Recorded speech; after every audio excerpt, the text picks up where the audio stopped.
How about now? How about now? Can you hear me now? Can you hear me now? Can you hear me now? I see all the lines now.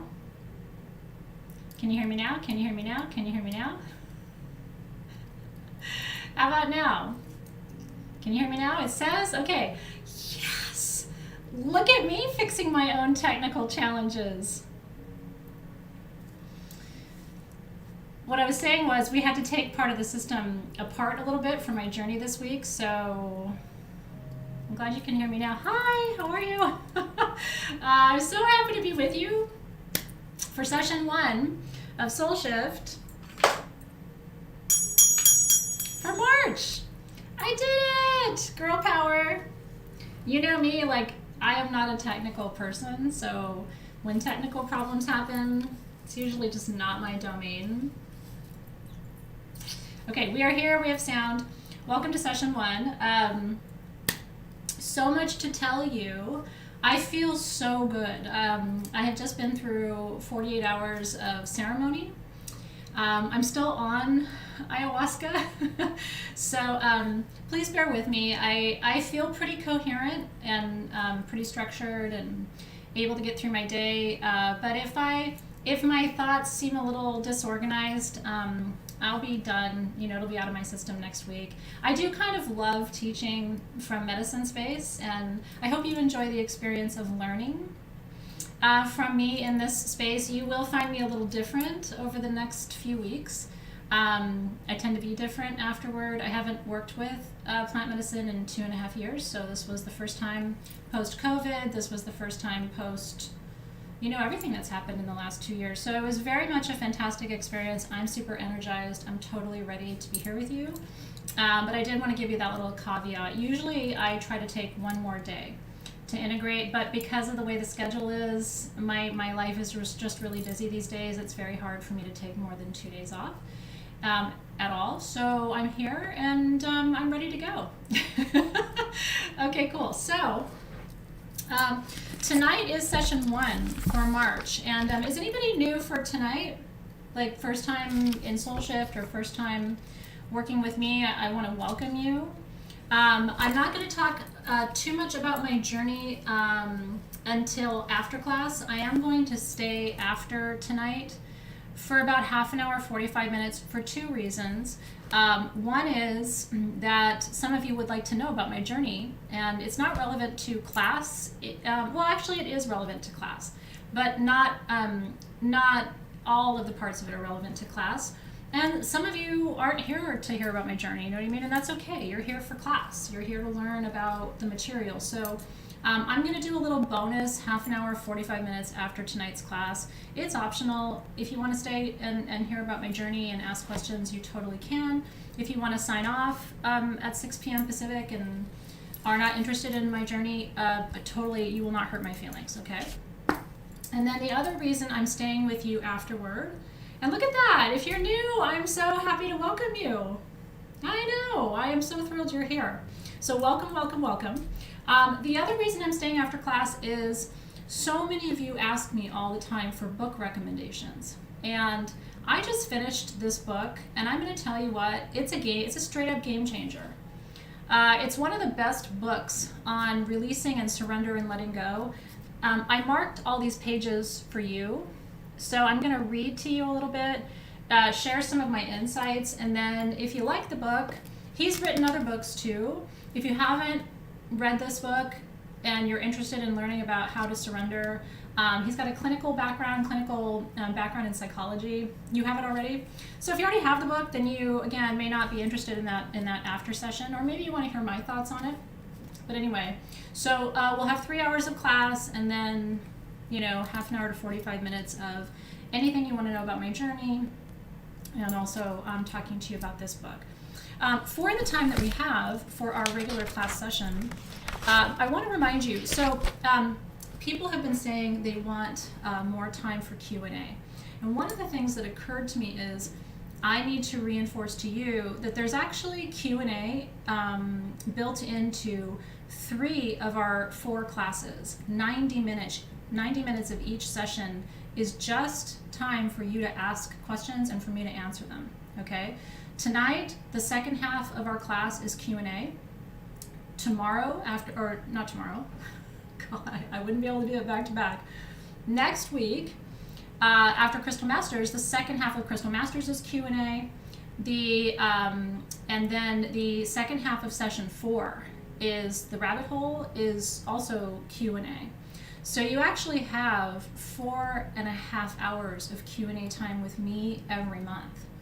So I just want to make sure you know, and partly it's my responsibility as your teacher to explain the structure, especially because the structure is new this year. Some of you just may not be seeing how much Q&A time. It's actually the most Q&A time I've ever built into my curriculum before. So please take advantage of that time. It is your time to ask questions. And I'm here for it, because what I found is your questions are so good. And a lot of times there are other people who have questions, and you end up asking a question that multiple people would like to have an answer to. So please, please, please take advantage of that time.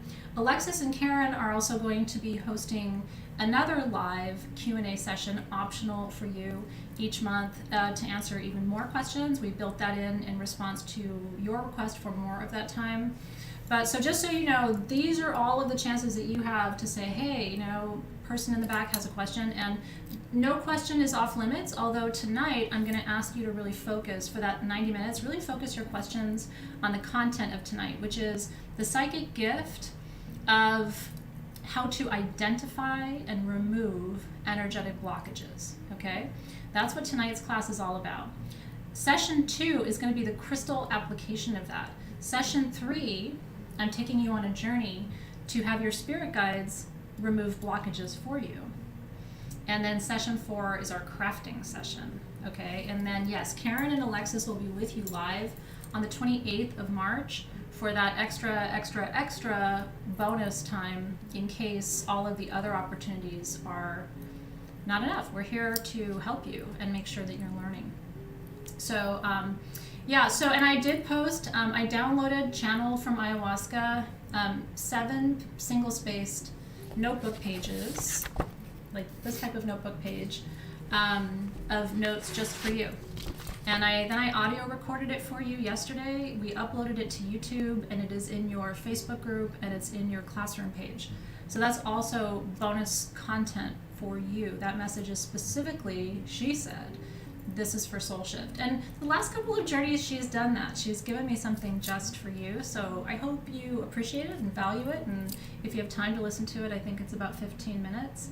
And it definitely felt like it was for the members of our community at this time, because each year the people in the group change and shift, right? New people come in.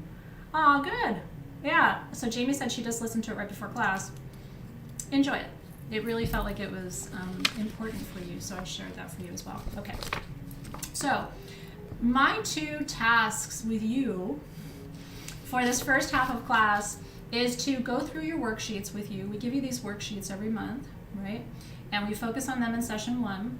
We are working with Chiron in your astrological chart.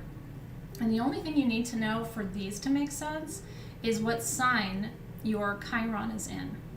So if you don't know that information, Karen and Alexis in the feed can help guide you about where to go and run your astrological chart online and how to identify Chiron.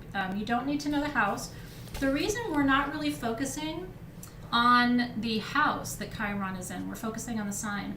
The house that Chiron is in your natal chart tells you what triggers your wound. And tonight we're not talking about triggers, okay? Tonight we're talking about how you as a healer tend to identify where blockages of energy sit in the field. Tonight isn't about what triggers you, okay? I did teach that before, and you can always go back and purchase that session, or if you were a member back then, you can go back and watch that session again. But tonight's focus is different. I don't repeat classes, and we're taking it in kind of a different direction. So that's something that if you are interested in what triggers you, you can always go back and watch that class. Yeah, so Karen Brown and Alexis are in the feed helping you with any technical issues. I will tell you too, During the first half of class, I pretty much focus right here and not on the feed because it's easy for me to get distracted. I would encourage you to maybe also do the same thing, maybe focus here for the first 90 minutes. Especially if you are easily distracted, it might be nice just for you to focus and listen and engage with me directly, and then when we get to the dialogue part, the Q&A part, might be a time when you want to go back into the feed. Unless you enjoy interacting and you can do that and listen at the same time, then you can certainly do both. Does that help? Okay, so we're going to talk about the worksheets. But before we talk about the worksheets, I also have other teaching for you, and I want to share with you my notes. And then, because I do have lots of notes. I always have lots of notes. And so I want to go through that material with you too.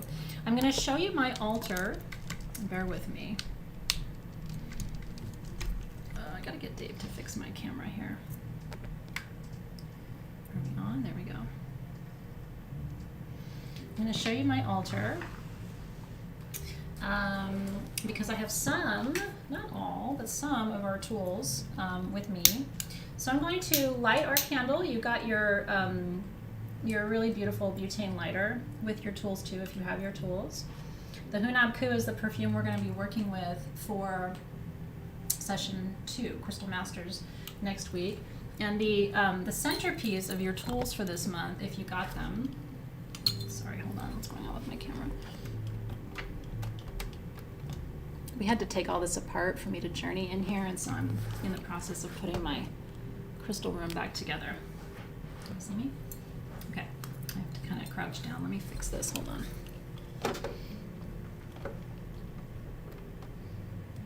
Maybe that's better. So the centerpiece, sorry guys, hold on. There we go. Alexis, can you make a note for Dave that I need him to fix the camera tonight when he gets home, so that I'm not crouching down to teach? It's a little awkward. If you haven't gotten your tools yet, please check with Karen and Alexis, because everything has been shipped. So it probably is a mailing issue, and the tools were shipped quite a while ago. So you'll want to check your tracking. So what I'm doing right now, in my burner, I have a charcoal disc, and I'm going to light that. I'm going to invite you just to take a breath while I do this. I don't know what this disc is going to light. Let's give it a chance here. Let me get a new charcoal disc. Hang on.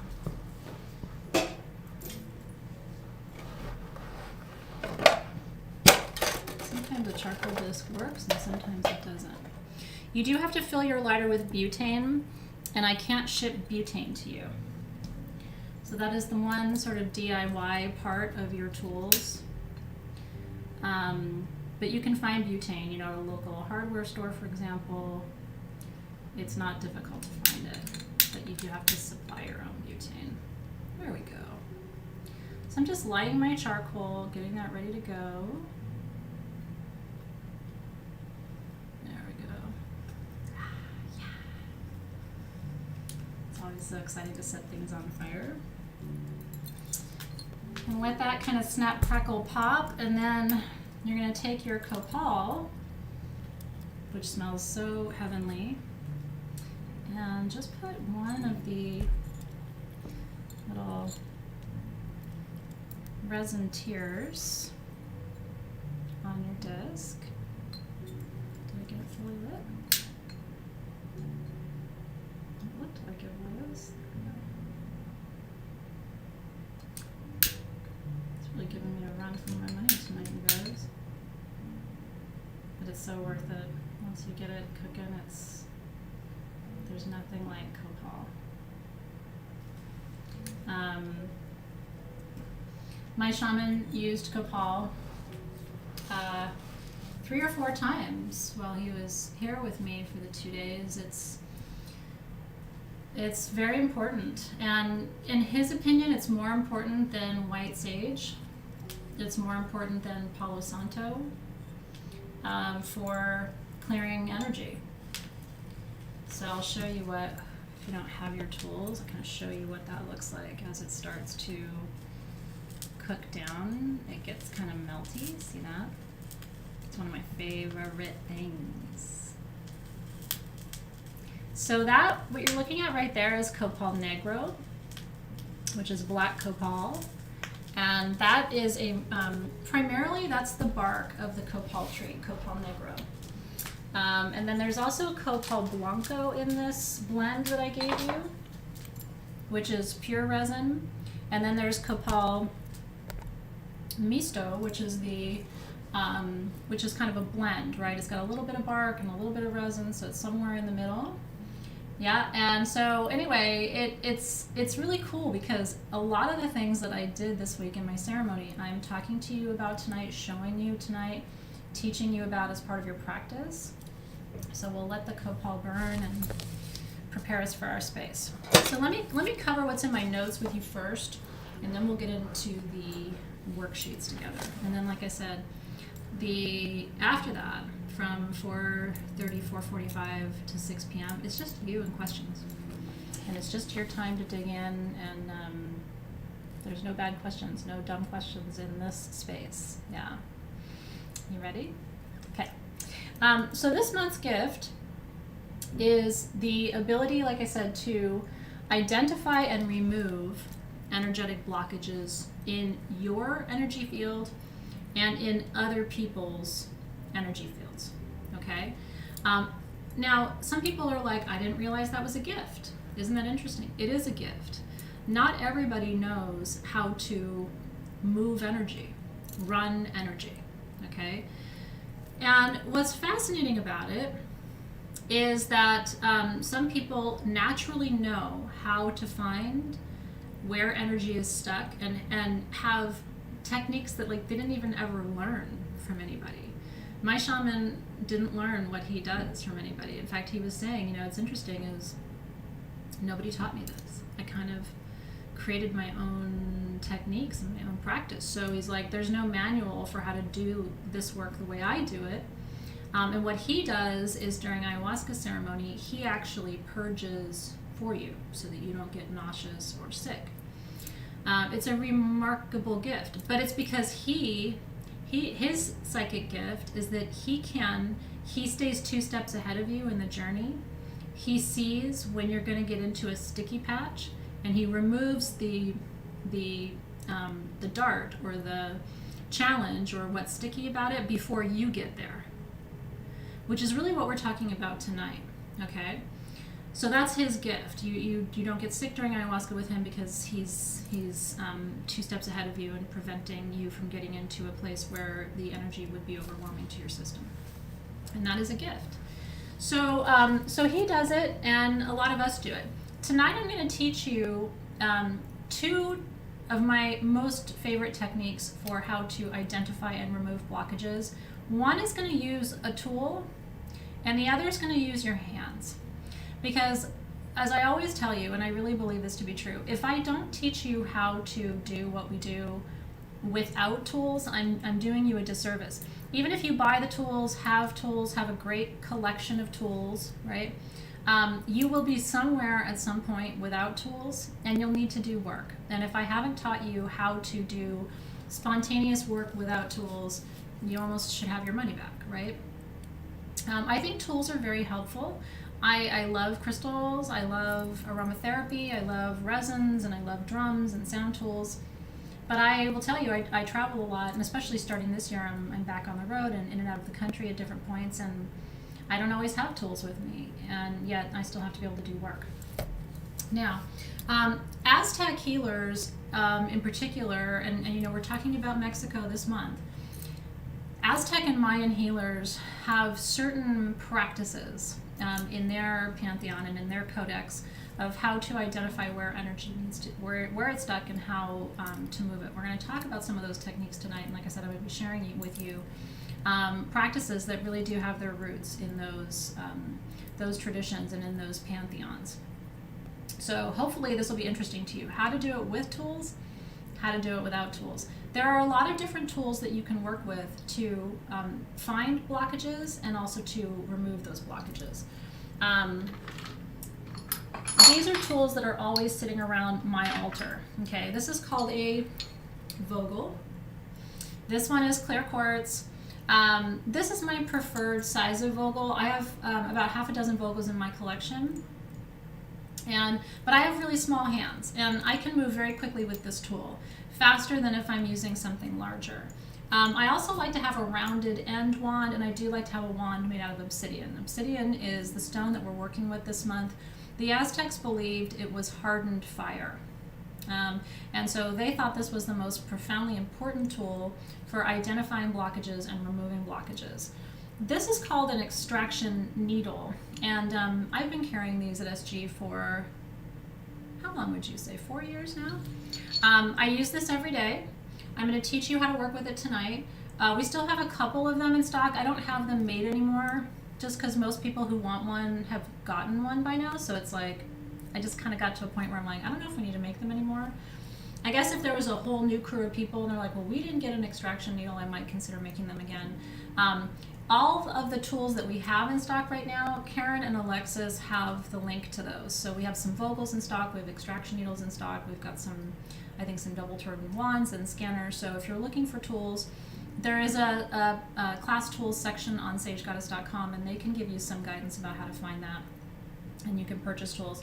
If you want to do that later, you know what I mean? I would really say watch the whole class first, because you might think, oh, I want to go get an extraction needle. But then later on, you're like, actually, I think I want to work with a Vogel. Or you might find that you have something in your collection. This is the best thing that happens. You have something in your collection already, and you forgot about it. And tonight's going to get you to go and get excited about your tools again. So my hope is that some of you have some really cool things and you kind of forgot, and now after tonight's class you're going to go back into your magical collection and pull those tools out and give them a new life. So anyway, those are 3 of my favorite tools. This is a scanner wand, and mine has some cloudy patches and some clear patches, which is pretty traditional for quartz. I'm also going to teach you how to use this tonight to scan. It doesn't have to be clear to scan, and I'm gonna show you how to work with mine. It doesn't, I can scan with the cloudy part too. Some people think it has to be all super clear, and I will tell you, this is actually my favorite scanner wand in my personal collection. And you might be like, but it's so small. It's a power tool. I have scanned many a body with this. I can see you through it. I have scanned many a body with this tool, so size does not matter. I really believe that it's more the intention that counts. And then mudra diamonds are also really good for moving energy. I've made these for you in every size, right? Big extractor diamonds, little extractor diamonds. Of course, our class Crystal Masters last month had mudra diamonds, so that's another tool that we use for moving energy, which is, again, the focus for tonight's session. So we'll use some of these tools tonight. We'll see how we go, but I wanted to introduce you to them. What do I do with my extractor needle? I don't want to sit on it. Oh, there it is. The junk in my trunk will break that little extractor needle in half. So I have to be really careful with it. Okay, the other thing you will want to have when you're doing energetic extractions is a pendulum. I will say, I don't make rules, and I'll teach you that tonight, Sandra. She's asking what makes it a scanner. I'll show you tonight. And we'll continue. This is going to be also part of Crystal Masters. So I'm going to get you started tonight, but really next week in Crystal Masters is where we're going to focus, and I'm going to do some body work on the table with someone from Team SG. I don't know who's volunteering next week. And actually show you how to move the energy with the tools in real time. If there is one tool I would say you have to be in Soul Shift and get the most out of the classes, it's a pendulum. Please get yourself a pendulum if you don't have one. I use mine every single day. I use it every time I do readings. I'm going to be using it in class. You don't have to have a fancy one. You can find pendulums online for $20. And it doesn't matter what stone it is. It just has to be one that really works with your energy. But I would say 1000%, you need to have a pendulum. That's the one thing. You can probably get by without having almost everything else. but a pendulum is a critical tool in my collection. I have a pendulum in my purse, I have a pendulum in my travel bag, I even have one in my bathroom drawer, because sometimes I'm getting ready in the morning and I want to run it, you know what I mean? So make sure you have a pendulum. So I did want to show you one thing with the copal real quick, and I'll remind you of this again during our Crystal Masters class. So when you're clearing with copal, and we did this, my shaman and I, this week, the very traditional way to clear your energy field is to do what's called the Holy Cross. So you begin with the chalice above your head, you bring it down in front of you, and really this is a centering exercise. And then you go all the way to the left, all the way to the right, you bring it back to center, and then down to your feet. And then back up to your heart. That's called the Holy Cross. So again, it's up over your head. And you can take a breath with each movement. To the left. To the right. Back to center. And then down to the floor. And I usually sit it on the floor, and then back up to your heart. Isn't that beautiful? I love being able to give this to you. These were all handmade for you, by the way, by artisans in Mexico. These are not mass produced. They're all hand fired, hand painted. So this should be something that you keep on your altar really kind of for the rest of time. I'm trying to give you tools this year that, you know, should be part of your collection and be in use on a regular basis. The Holy Cross is something you can do at any time. And it's also something you can do to someone else. So I will do the Holy Cross for you above your head. And then to the left, to the right, back to center, and down. And then meeting you at your heart. And then usually at the heart, you blow it to the person. Beautiful, beautiful, beautiful. Okay, so I did want to teach you that practice. Now, I want to go back to basics for just a second, okay? What is an energetic blockage? It's a very interesting question, and it's the simplest conversation we can have. It's also the most complex conversation that we can have. How many of you have heard me say that the one thing I do, people always ask me, what do you do every day? I take a salt bath every day, I clear with copal or sage every day, and at the end of every day, right when I get into bed, I make a practice of sending everyone's energy back to them. So anyone I've worked with during the day, anyone on Facebook who has, like, you know, taken up space in my consciousness, anybody I've helped, even people I interact with, you know, at Trader Joe's or whatever, like, I send everybody's energy back to them at the end of the day, right? And I literally, you know, when people interact with you, they cord with you. They establish an energetic connection through what's called a cord. And those cords typically attach around the solar plexus, right? So I literally visualize almost just, you know, stopping the energy flow to those cords and then sending their energy back to them in its original form through the original cord. And then I call my own energy back to me from all of those people. So from all places and spaces, all timelines and dimensions, any energy that I have sent today, I call it back to me, again in its original form. And it creates an environment of clean energy. One of the goals of spiritual practice, there are a few things where I think if you really internalize some of these core messages, then it's probably worth your whole year of tuition for Soul Shift, right? There's a few things I'll teach you that I think are real game changers. And one of the most important concepts that I think I can teach you is called clean relationship. Clean relationship in energetic terms means that there is a clear understanding of how you and I are relating to each other. You understand what I can offer you. I understand what you are asking of me or offering to me. And there's nothing hidden in that agenda, right? It's about being honest with people that you engage with. It's about having an intention for how you connect with people. It's about being in integrity, right?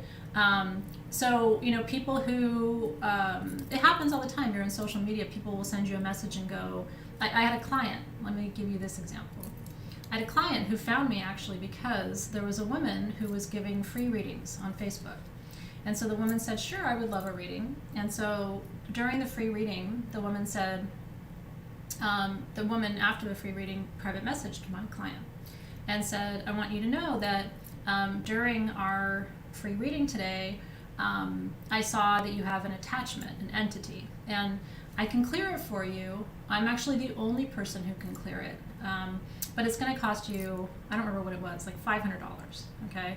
But if you give me $500, today, and you need to do it quickly because this is a really intense energy around you, I can personally remove this blockage that you have. And so this woman messaged me and said, do you think this is legit? I'm afraid, you know what I mean? And she says she's the only one who can do this thing, and she was really worried about this, right? That is not clean relationship. Anybody who tells you that you have a blockage and they are the only person who can remove it, and there's a price tag attached to that gift they're going to give you, should send you running in the opposite direction, right? The only time I would ever take anything like that seriously is if it was coming from someone I work with and they weren't asking for money, right? That's not a clean relationship. That's not a clean relationship. That is someone who is doing energy work with the intention of creating a cord with you that is not in service to your highest good. Does that make sense? But even in our personal relationships, right? We have to be mindful about being clean. For me, especially at this point in my life, I will tell you, if you really want to do spiritual work, you're going to have to be in integrity, because the spirit world really will manage you, right? This is not monkey business. This is not anything, the kind of work that we do and that we talk about here in Soul Shift is very serious work, I think, to our spirit guides, and should not be done lightly. You should, and it also isn't just about your spiritual practice. It's about how you work, how you interact with the people that you love, how you maintain yourself in your social circles, what kind of content you post in social media is part of how you are in clean relationship.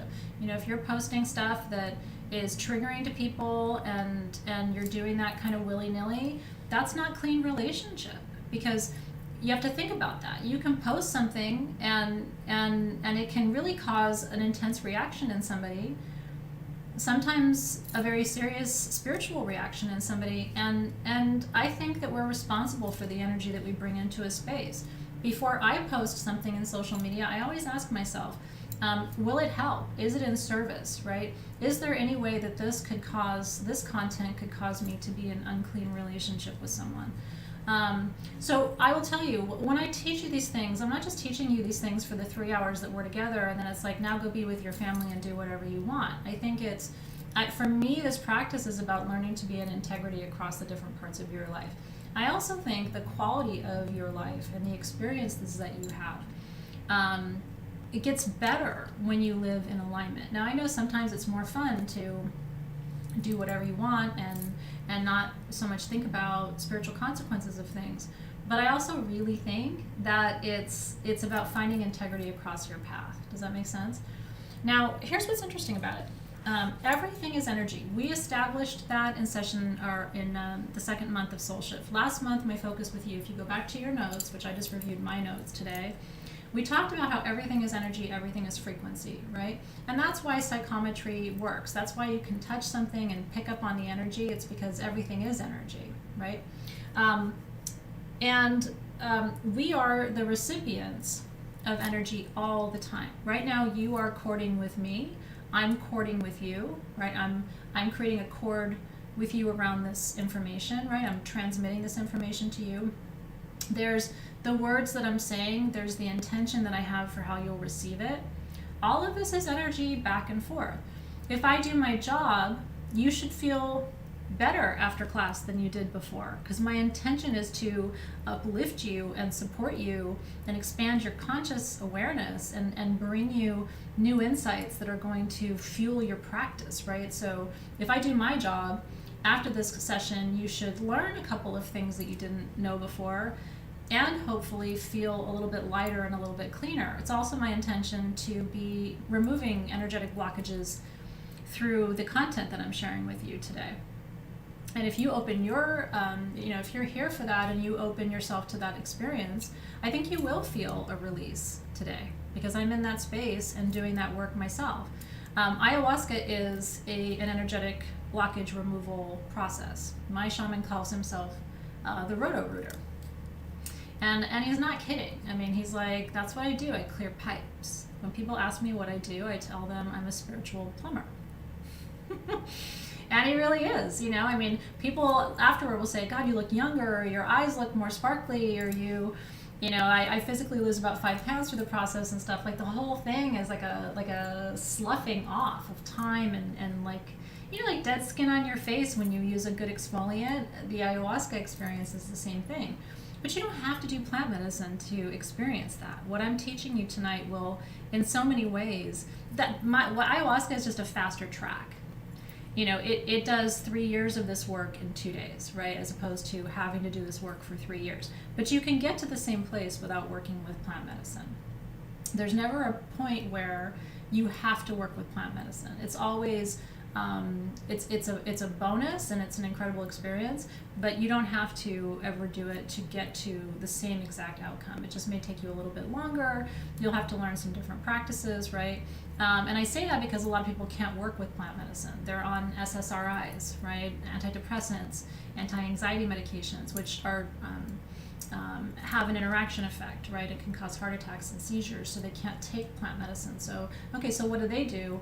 The techniques I'm sharing with you tonight will get you there. It may take a little longer, but it's definitely going to get you the same result at the end of the day. Okay.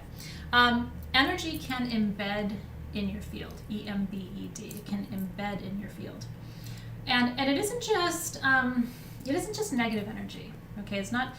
When someone is yelling at you or being unkind to you or consciously sending negative energy in your direction, that's the obvious way that we can see a cord, right?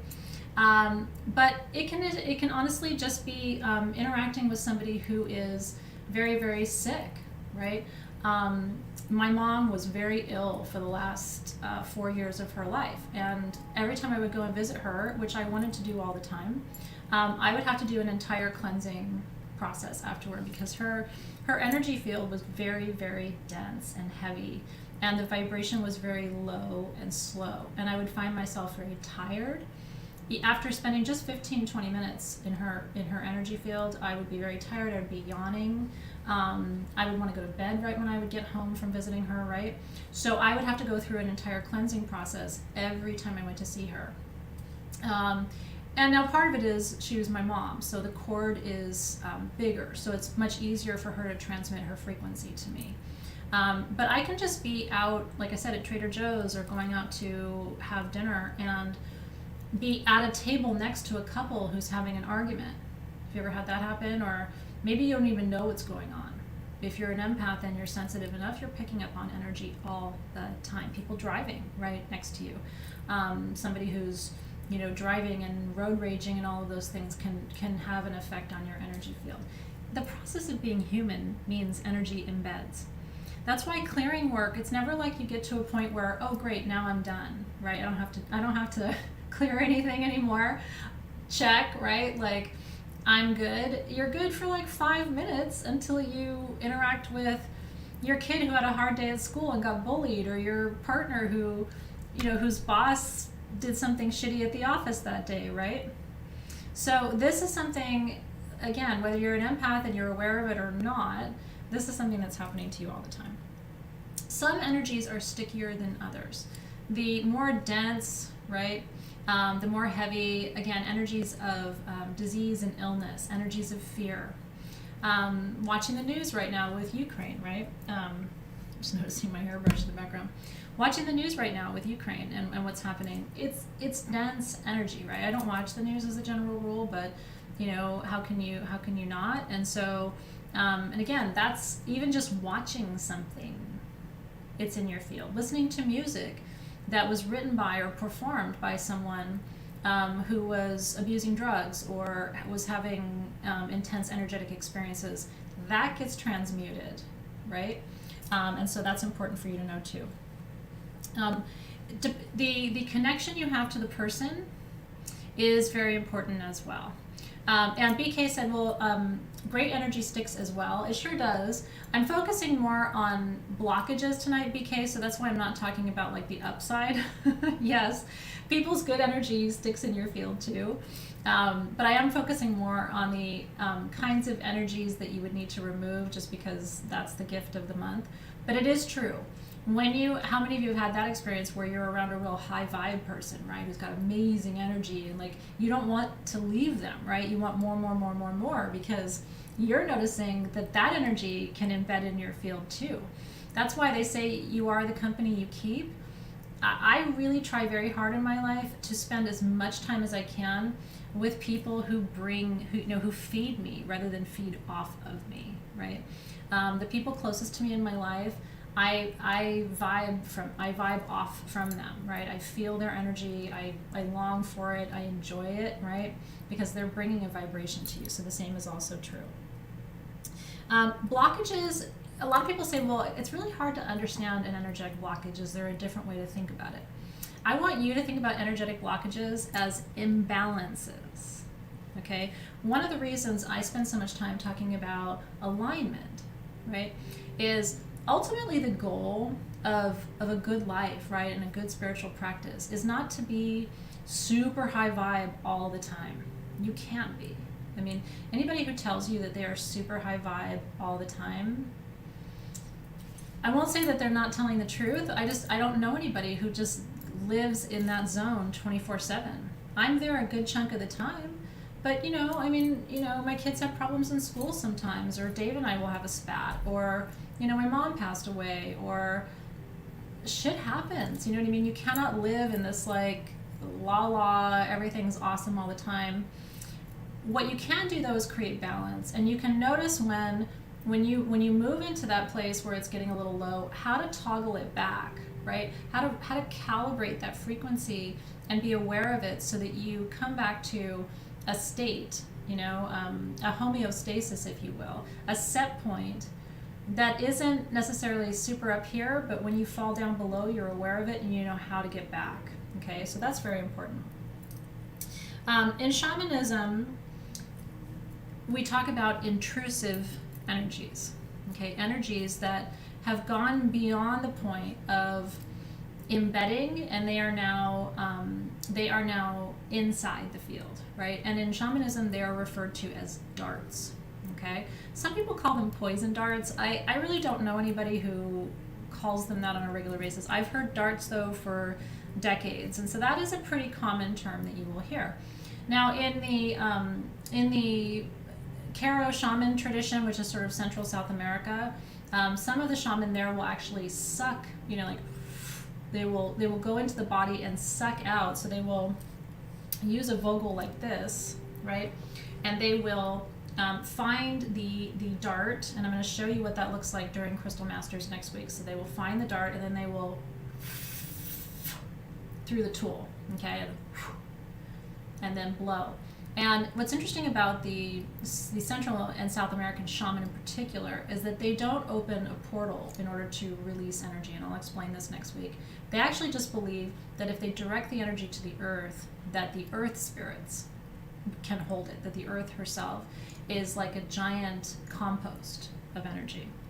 Gaia herself, that there's nothing that this planet, Pachamama, can't hold. And so what they do is they, right? My shaman doesn't extract that way. He uses his hands, and I'll show you a little bit of what that looks like. But you can, and you can learn to practice with your tool. And if you have a vogel, and in sincerity, I've done it with just a plain double terminated wand. It doesn't have to be. You can use this tool, It does have to have a sharp point though, because and when they're doing this work, it hurts. They will really push in to the point where, I mean, you've got a mark on your hand or your body or wherever it is, and right? So you don't have to have a vogel to do that. The Aztecs would say you have to use obsidian to do that, though.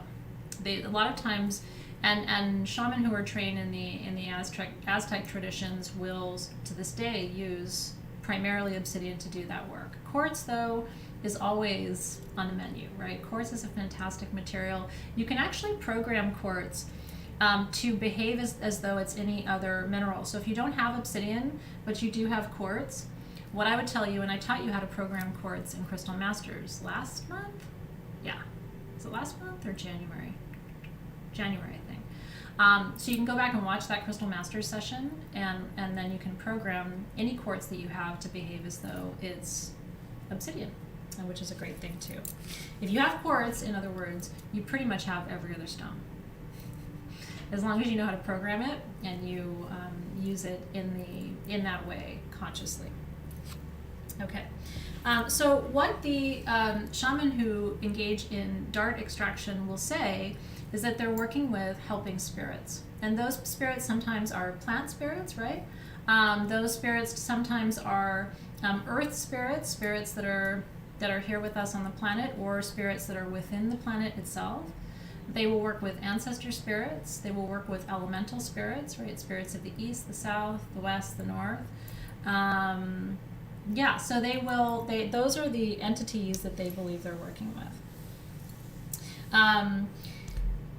Let's see.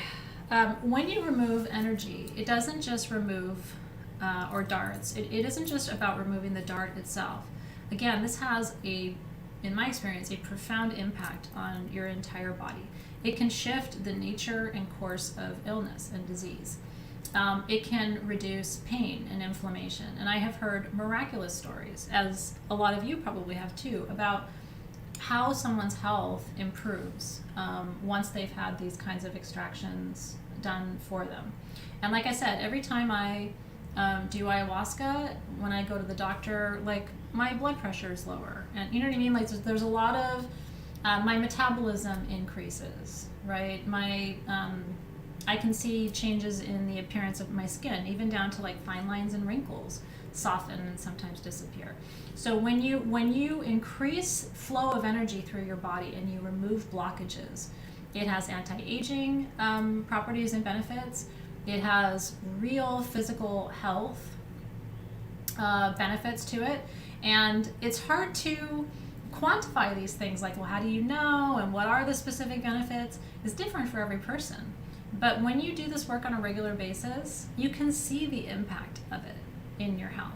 It can help to reduce addiction behaviors. It can, I've had people, and even for me, like if I find that I'm wanting alcohol more than usual, or wanting sugar more than usual, if I go through an extraction process, I will find that I forget to drink or to eat sugar.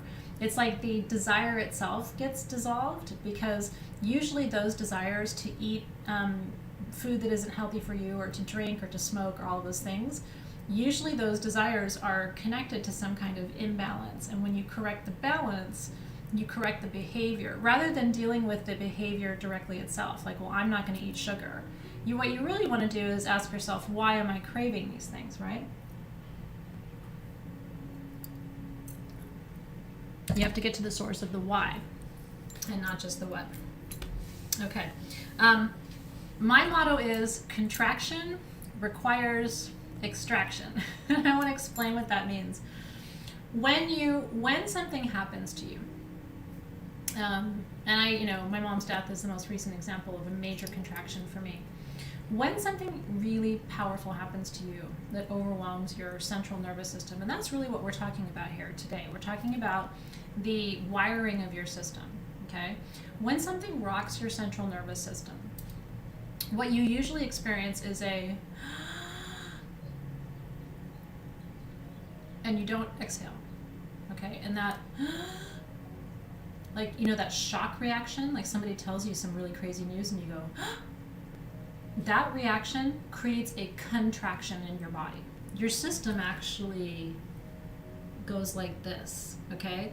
The organs shut down, the metabolism shuts down, the vagus nerve contracts, right, which touches every organ in the body, so the organs themselves start to operate in an impaired way. Inflammation increases, and that's why sometimes after major life events you actually can gain weight even without eating more food, because your metabolism has slowed down, right?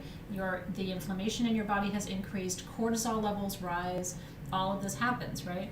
When you contract, one of the goals of the work that we do, and what I'm trying to teach you this year, is you're not going to be able to avoid contractions because shit happens, but you can remember to exhale. When you have one of those shock moments, I want you to hear me in your mind going, now exhale. Contraction has to lead to that release. Otherwise, it creates an imbalance, and an imbalance can lead to a full blockage, and a blockage can lead to disease and illness. Almost every illness that we have is the result of a contraction at some point that wasn't resolved. So how do you stop that? Because you know that you're human and shit's going to happen. You remember, contraction requires extraction. If you've contracted, the task now is to figure out, where did you contract? What caused the contraction? Where is the dart, right? Or where is the energy sitting now in the body? And then to consciously remove it using the techniques that I'm teaching you today. Okay. How do we find darts? Pendulums and scanner wands are the two ways that I can show you that you can see. If this is your psychic gift, though, you may not need them. And that's one of the ways, if you're like, well, how will I know if this is my gift? I can use my hands, and I'm going to show you a technique tonight that I hope you'll find really interesting. This is the technique that a lot of healers use. It's interesting because my shaman was using his hands this time and explaining to me that he didn't always use his hands. In fact, 2.5 years ago when I worked with him, 3.5 years ago, 4.5 years ago when I started working with him, he didn't really use his hands the way I'm showing you tonight, but he does now. And I was like, this is really an interesting evolution because I use my hands too. So I will show you a technique tonight that does not require a scanner wand or a pendulum, just because, again, you're going to be somewhere at some point and you won't have any tools. Shaman allow the helping spirits to remove and release these blockages to earth spirits. Sometimes what they will do too is they will make tobacco water. They will make like a tobacco tincture, right? They will soak the tobacco in water, and it turns the water sort of a dark brown. I don't know if you remember my story about having inhaled the tobacco water through my 2 nostrils. It's too long of a story to share with you now, but I've actually done tobacco ceremony to take the water into my system, which is a profound experience, kind of gross, and also a little painful to have it going through your nasal channel. But it was an interesting experience nonetheless. But you can actually take that tincture, put it in a bowl, and then when you pull the dart, you can energetically place the dart in the tobacco water, and that's another way to release it. And so that's kind of what is a blockage. Now I want to talk about briefly how to move energy with your hands, and then we're going to get to the worksheets. But I do want to give you kind of a practical application for the work that we're doing. A lot of you are interested in practical tips, and I don't blame you, because again, it can't all be complicated, right? There have to be ways to do the work that we do that are very simple. I will also tell you, though, that this will be easier for you if this is your gift. If you want, though, you can cultivate this gift, just like you can cultivate any psychic gift. The more time you spend practicing this technique, the better you will get at it. So let me back up just a little bit more so you can really see the top of my head. How far can she go? That should be good. Okay. Yeah. So what you want to do is you want to start, put your index fingers together and your thumbs together, and you're going to create a triangle like this. I see you. It feels like romper room. And so you're going to take this triangle and you're going to put it above the top of your head. And I want you to imagine that through this triangle, or into this triangle, you're going to invite the helper spirits, okay? And so calling in into the space and through this triangle into your field, just calling in any helping spirits who can join us to identify places of blockage, inviting in any ancestor spirits who can be supportive of us, inviting in only helping spirits who are working in the light. So only those who can be supportive of this practice, and only those who are here to serve us in this capacity today, we welcome you. So call them in and do this above your head, okay? And I want you to, and pull your hands apart just slightly, which makes it easier to distinguish between your right and your left. Usually, people will feel blockages more profoundly with one hand over the other. So I want you to close your eyes, keep your hands above your head in that triangle formation, and I want you to notice which of your hands feels warmest. Might feel tingly, might feel warm, or might feel tingly to you. But I want you to notice which one it is that feels most sensitive right now.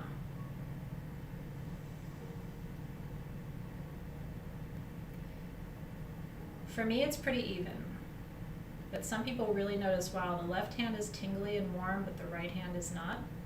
There's no right or wrong answer to this, okay? It can be both like me, or it can be, wow, it's definitely my left hand. That's going to teach you. Some people are only going to have to use the left hand to do what I'm going to show you, okay? But I use both, okay? Now, I want you to, you're basically going to make like a, almost like a yoni shape, or like a diamond shape, but it's a rounded diamond, okay? And you're going to bring the triangle back together at the base. So this is the shape that we're making. So start above your head, and what we're doing right now is we're sensing energetic blockages in our own field. Okay, so this is an assessment of you right now. Do you feel it? So I want you to bring your hands down. You want to stay within 12 inches of your body, okay, because we're reading our own field right now. So I want you to bring your hands down slowly. I like to close my eyes because I can feel more when I'm not using my sensitive vision. And so now we're bringing it down over the sides of our head. And I want you to notice, just paying attention, if the tingling or the warmth gets stronger, or if it starts to dissipate. And you're going to bring your hands down, again, keeping them within 12 inches of your field. Now, like my left hand right here is very tingly here. And if you want to gut check it, you can lift it up and then bring it back down again through that part. And then bringing it down further. Stay with your breath, but notice your hands. Keep your attention on your hands as you bring it down through your field. And the left side for me is again, way more active energetically.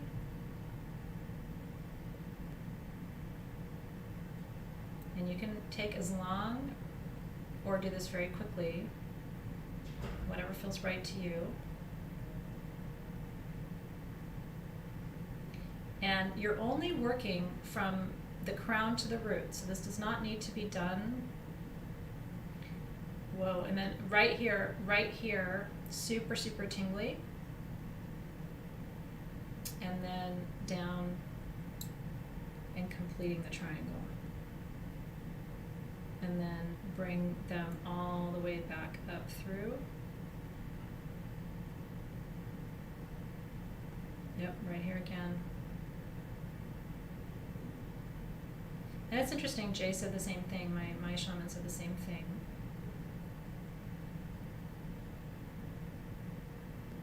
Feeling it here again.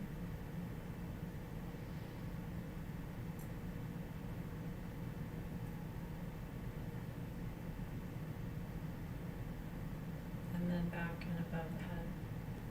What's nice about the triangle is you don't have to keep your eyes open. You'll know when you touch thumbs and index fingers, and you'll know when you touch thumbs and index fingers that you've completed the cycle. So it's just a good technique for you. Now you can do the same thing. You want to move out of your own field. So if I'm reading you, I'm going to be going like this, like 12 inches away from myself so that I'm not in my own field, and I can read you the same way, okay? Warmth and tingles indicate a blockage of energy. For me. This is one technique. There's 1,000 techniques. But warmth and tingles indicate a blockage of energy. Now when I read the collective who's watching, I'm feeling more energy on the right side.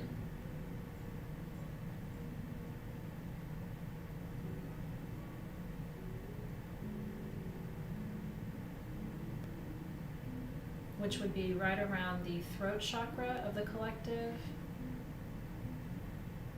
Heart, throat, more throat, heart,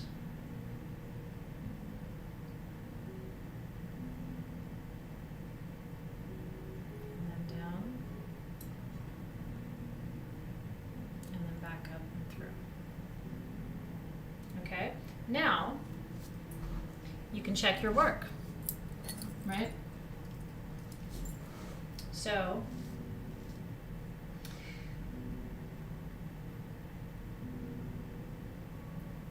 it's saying no, no, no, no, no, yes, and that would be throat, okay, so yes to blockage at throat. I'm reading the collective right now. Yes to blockage at the heart, and then it's saying no, no, no, no, no.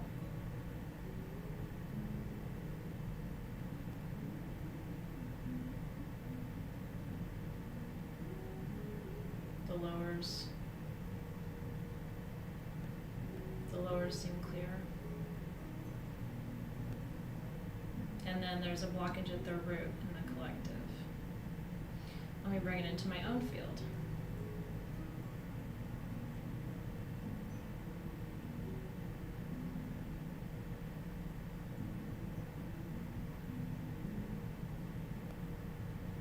No blockage at the third eye.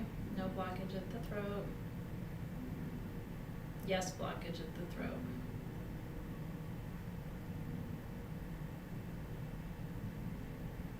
And it's showing block at the heart.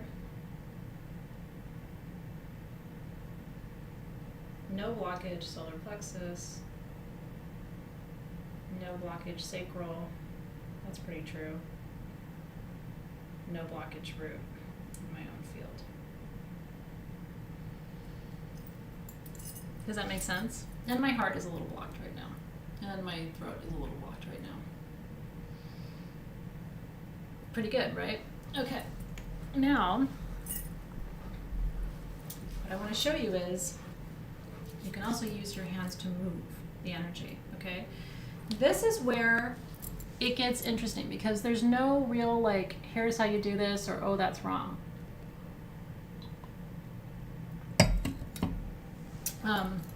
And again, we will get to questions in about half an hour, so hold your questions.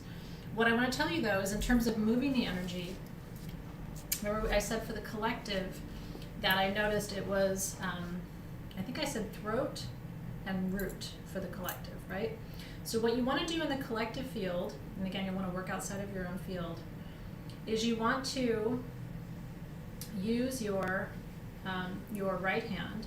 My left hand I use to scan and to kind of check my right hand. So I'm going to keep my left hand out, and when it gets warm and tingly, again, I know where the blockage is, and I'm going to use my right hand to clear it, okay? Now I'm going to teach you what your fingers represent in just a second. What I want to tell you right now, though, is I just want you to move your fingers intuitively, okay? Because it's almost like playing with strings of a harp or strings of a guitar, okay? When you use your fingers, you're playing with energy. You're moving the energy. And sometimes it's literally just about, and I can tell when my left hand is tingling because it's reading the energy. When it stops tingling, I've moved it. So I'm just moving energy in the collective field right now. And you should feel a tingling in your left hand, which is reading the energy. Or that's your receiving hand. So you're receiving information. Your right hand is the projecting hand. You're moving energy here. And then I'm going to scan down to the root. And again, just intuitively using my fingers to move the energy. My left hand is very tingly right now.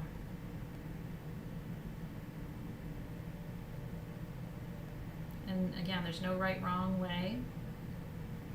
But in a minute, when I tell you what the fingers represent, you may realize why you were using some fingers more than others. I'm really feeling called to use my ring finger and pinky finger down here in the root.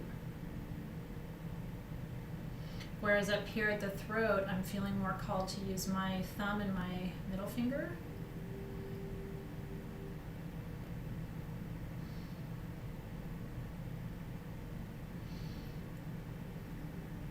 Now, if you're working on a person, you can literally do this on the body, okay? You can, like my shaman does, will go in and just like, he's moving, right? He's touching, he's moving, he's, you know, or he'll be in my arm doing this and moving the energy, right? Right? So you can do it on the body too. Now here's where the fingers matter, okay? And I do see that Diana's saying, are you moving, removing, or just moving? You're doing both. You're doing both. It's, one is not separate from the other. Your thumb moves energy of grief. Do you know that? Okay. And your index finger moves energy of fear. This is according to the Aztecs, okay? So this is the Mexican healing. Grief, fear, anxiety. So I was feeling sadness and anxiety. Remember when I said I was using my thumb and my index finger? I was feeling sadness, grief, like not being able to speak to grief or being anxious about communication. Your ring finger is, I can't read my own writing. Energy that doesn't belong to you. Anything that is not yours. And your pinky finger is unworthiness. Not feeling worthy or good enough. Okay? So again, grief,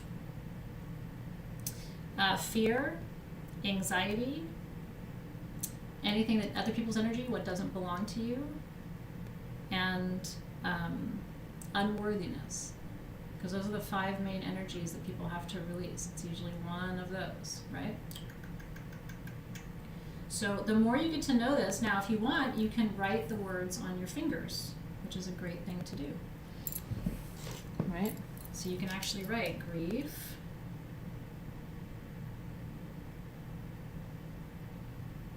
or just the letter, right? Grief, fear, anxiety, other people's energy, right? And unworthiness. And so when you can write it on the front of your fingers, so that as you're, you know what I mean, on here, so that as you're moving, you can go, oh, look at that, it's grief. I'm feeling that, I'm feeling grief. And again, if I'm on your body and these fingers are getting really tingly and I'm in a pocket, right? So you can use, and I'll teach you next week in Crystal Masters how to use a scanner to find blockages and then go in and move it. And you can use your fingers on the body, you can use it out of the body. You can also do this remotely. The person doesn't have to be in the room for you to be moving it. And I'll tell you something, the more you do this, the more you're going to find yourself using your hands all the time. Somebody will be talking and you'll start, right? And you don't have to make a big to-do out of it, right? It can just be as little as like, you know, you're talking to somebody and you can just, they'll think you're, you know, maybe you have a nervous tick. So that is the start of our work before we go into our worksheets of what is an energetic blockage and how to address it with your hands. And again, we'll see that on the massage table, actually on a human, in session 2 when we get to Crystal Masters. Yeah, it's like air piano. Okay, so for the next 20 minutes, I want to go into your worksheets. Yeah, so let me remind you of the fingers one more time. Grief, fear, anxiety, other people's energy, unworthiness. Grief, fear, anxiety, other people's energy, unworthiness. Right? Yeah. Yeah, and if people say, what are you doing? I mean, I just say, I'm just doing a little energy work, you know, just, you know, and when people are talking about, oh, they're so afraid of this and they're so afraid of that, you can just be, you know, just very subtly. Very fun, isn't it? Okay. Now, what the worksheets are going to tell you is what you are probably destined to be good at when it comes to moving energy. We all have an area of expertise based on the placement of Chiron in our astrological chart. So on page 2 of your worksheets, it tells you, we tell you what Chiron is. It's a comet, it's not a planet, right? And Chiron is what we call the wounded healer, right? And we gave you the mythology of Chiron. Was raised by Apollo, became a great teacher and healer and astrologer, was a mentor to many Greek heroes. He had a wound, right? And was ultimately released from, he rescued Prometheus, freed himself from immortality, which meant his painful wound wouldn't last forever. And he was ultimately released to the stars and became the constellation Centaurus. And Emily asked a great question, and again, we'll get to Q&A in just a couple minutes, so if you're asking questions now, please hold them, just because I'm focusing on the worksheets, but I am going to get to questions just in about 20 minutes. But I don't want to miss your question, because she said, do they not need to give permission for us to do the energy work? Please hear me on this. You should never do energy work on a specific person without their permission. When I'm doing something like this, if someone's talking, it's because I'm adjusting the energy in my own field, okay? I'm glad you asked that, and I wanted to clarify that. When someone's saying to me, oh, I'm afraid, oh this, oh that, unless I move that energy in my own field, it can embed. When, for example, when people talk about COVID, okay, and there's actually a section in this book about fear of disease that I want to read tonight. I'm not going to be rude and get up and leave the room or ask them to stop talking about that. I mean, people have to be able to communicate and express. But I will work the energies a little bit in my own field so that that doesn't embed. Because I don't want to cord to their fear, okay? If somebody is super, super anxious, right, what I'm doing is I'm toggling that frequency because I don't want that embedding in my own field. Well, what if? And I'm over here going, well, you know, maybe it's going to turn out, you know, differently or whatever. But what I'm basically doing is preventing that energy from cording to me. I'm not working on them. Now, if they say, I'm so anxious, is there anything you can do to help me? Then I can scan, right? I can do a quick scan. I can notice where I'm not out here in their field. I'm over here in my field. Does that make sense? Is that helpful? Okay. It gives you something to do. Because how many times, practically speaking, right, how many times do you interact with people and you're like, you know that they're courting, right? And you know that they're, you know, vibrating all over you, right? I mean, it's like, what are you going to do? I will take a step back, okay? Annette says she walks away from that completely. I don't always have the option of just walking away, you know, in my line of work. I can't. If somebody's talking to me and sharing something with me, I don't have the luxury, if you will, of saying, well, bye, I gotta go, you know what I mean? I'm not the kind of person who will say, well, I would really appreciate if you didn't talk about that, or could you share that with somebody else? You know, some people will just say, excuse me, I've gotta go. But I'm not in a in a position most of the time when these things are happening to be able to just say, peace out, right? So what I've learned to do is manage my own energy, because I work with so many people, and most people who come to me are in need of help. So this is something I've had to do in order to learn how to manage the energy so it doesn't embed and cause problems later. Yeah. Okay, so my Chiron's in Aries. If you want to know where mine is, the planet your Chiron is in tells you what you are naturally wired to be able to identify and remove. Each of us has a natural gift in the form of the sign that Chiron is in. Does that make sense? That's your natural gift. Whether you like removing energy or not, whether you enjoy it, whether you feel like it's a skill you want to develop, that's up to you. But you have a natural gift based on the placement of Chiron in your chart. Okay?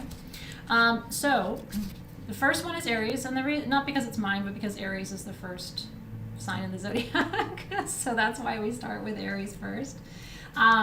So if you, on page 3, we'll begin, and you can read through all the nuts and bolts, but I just want to give you a high-level overview, and then we'll go into Q&A, okay? Yeah. Look how many Chiron Aries we have. Aries in the house. So you're good at removing blockages to fear, and I am. I'm very good at removing blockages to fear. Anger, violence. Mars rules Aries, right? So think of all the things that Mars represents. Those are the things that we are good at identifying and removing. Blockages related to leadership, independence, desire, the physical body. Aries rules the head, brain, eyes, face, and adrenal glands. And so we're naturally attuned to energetic blockages that are warm. This would explain why, for me, it's my hands get hot. You know what I mean? Someone in the feed said, well, what if my hands get cold, right? Probably not Chiron Aries. Chiron Aries tend to run hot. I'm hot all the time. Dave would tell you I just run hot. I never need a jacket. I'm always barefoot, and people are like, aren't you cold? I don't get cold. I don't know what it is, but I am always hot. And part of it is Chiron Aries. We're very good at modalities like Reiki, because again, when you think about it, like you're using your hands. And we're very good at trusting our instincts, people with Chiron Aries, right? So that's a kind of a hallmark for you. And then the chakras where you're going to be especially adept with Chiron Aries at removing energy, root and solar plexus, right? Okay, where's my Chiron Taurus in the house? Chiron Taurus? Is that Karen or Alexis? Who has Chiron Leo? My mom's Chiron was in Leo, so we'll get to Chiron Leo in a second. Chiron in Taurus, you're good at locating and removing blockages around security, money, abundance. You're really good at helping people with money blockages. Where's Chiron Taurus? You could be very good as like a financial coach, right? Somebody to help people identify why they're not able to achieve abundance, right? That would be your area of expertise. Self-worth, self-esteem, beauty, grounding, stability. Again, all of this. There's my Chiron. That's Alexis, who has Chiron Leo. The body areas are the throat, the adenoids, the tonsils, thyroid, ears, and the mouth. So that's there you are, okay. You're a fixed earth sign, so you're naturally attuned to dense, heavy energy, really strong physical blockages, especially things that have been there a long time and are very hard to move. I'm good at the quick, right? Move, quick energy. You guys, Chiron Taurus, you guys are good at childhood stuff, traumatic things, right? Big losses, big events. You guys are good at getting into the real meat of those things. You're good at massage, physical touch, sound healing. You're very good at incorporating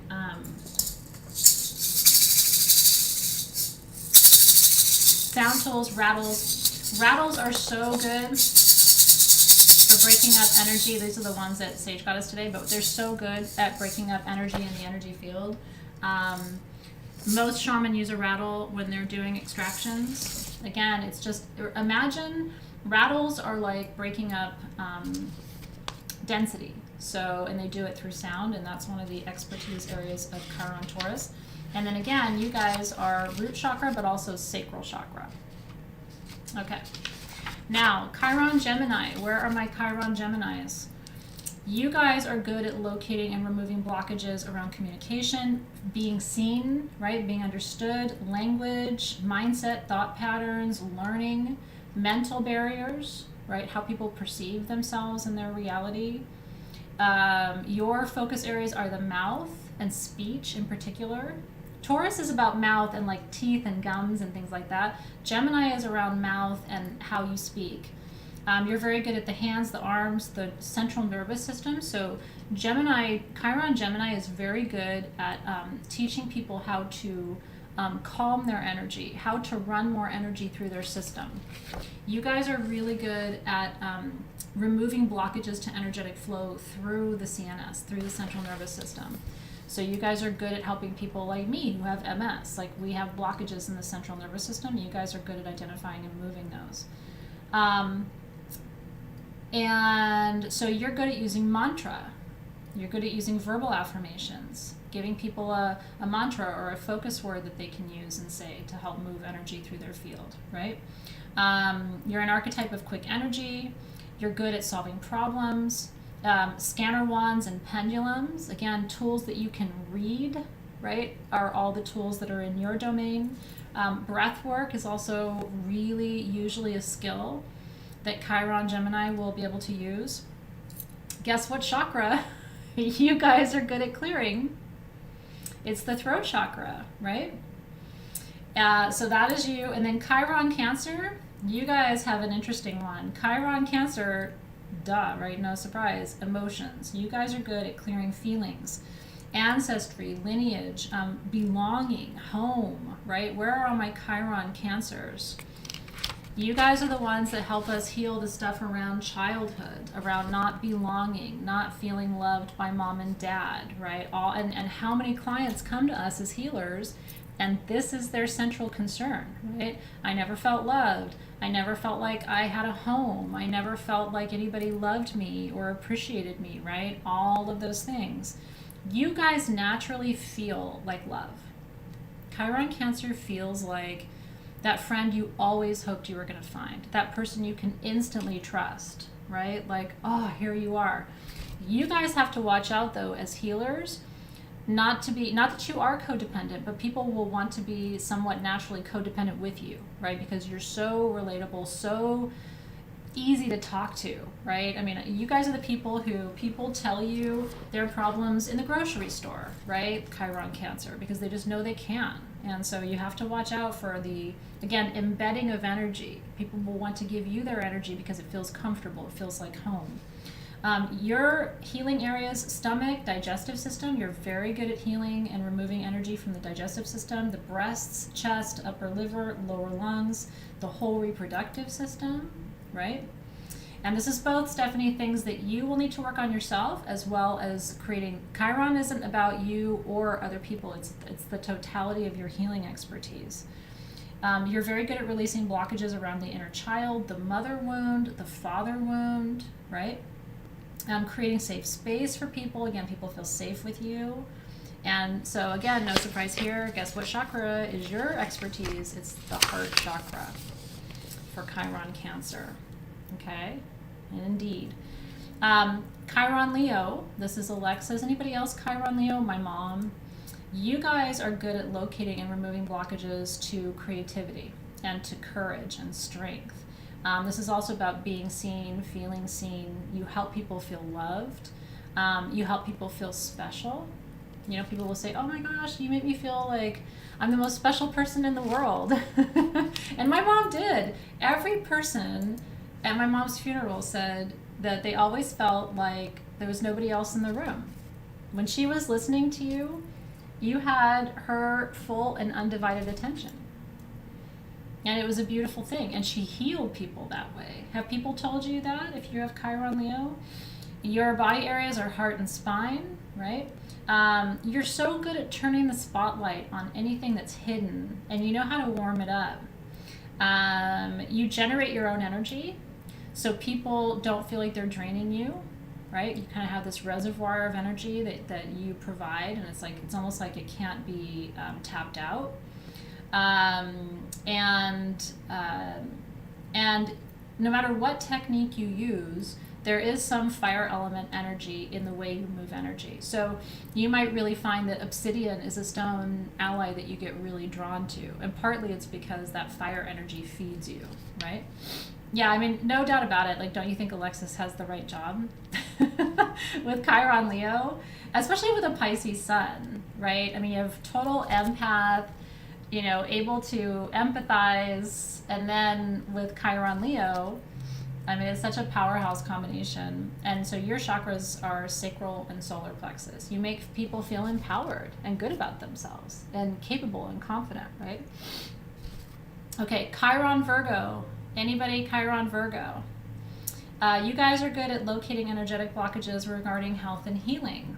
Remember, Virgo is the sign of healing and service. So Chiron and Virgo is an incredibly powerful combination. I'm really curious who in our group has Chiron Virgo, because you guys are, in some ways, you're the natural born healers. And you do it selflessly, right? Which is really important. So you're good at identifying and removing blockages related to work, service, overcoming guilt about not being perfect. You're good at helping people understand they don't have to be perfect. Hygiene, nutrition, the central nervous system, the digestive system. You're really good at helping people with, I know it sounds funny, but like how they digest their food. So if people are having, and also how they digest energy, right? People who feel overwhelmed will really appreciate a healer with Chiron and Virgo. And so you're naturally attuned to blockages that affect the body and that can ultimately become disease. You guys can shift energy and prevent a blockage from becoming an illness, which is so incredibly important. You're very good at this. You are really good at releasing blockages in areas of life that need to be cleaned up, right? Because remember, Virgo's really good at organizing, pulling things together. It's an archetype of precise, focused, hypersensitive energy. You're good at working with earth medicine, so crystals are going to be easier for you to work with as a healer than even for me with Chiron Aries. If you have Chiron Virgo, aromatherapy, essential oils, herbs, the crystals are going to be more powerful to you as allies than they would be to me or to Chiron Leo, for example. We're going to be better off working with sage and copal and obsidian and some of the fire tools. And your chakras for Chiron Virgo, your chakra is the root chakra. Okay. Chiron Libra, where are you guys? You guys are good at identifying and releasing blockages around relationships, legal matters, anything affecting people's sense of harmony and balance. You're really good at blockages related to the lower back, the rear end, kidneys, urinary tract, the reproductive system, and all circulatory systems, including veins and arteries. You guys are good at getting blood to flow through the body physically. You're good at improving circulation. You're also good at navigating relationship problems and dynamics. So almost like a therapist, right? Really good at diagnosing blockages. So if somebody comes in and they're having a marital problem, you would be good at removing blockages or removing energy that is impacting the relationship, right? You're good at figuring out what's not working, what's out of balance, right? Like Libra rules balance. So, and getting people back into a state of equilibrium. If Chiron Libra, where are you guys at? If I was gonna give you a name as a coach, like I would call you like a balance coach, right? How do I get back to balance? Because you can identify which parts of the body are out of balance and bring them back into harmony. You're really good at helping people talk through their problems, visualize their healing. And again, for this group of folks, the heart chakra is your chakra.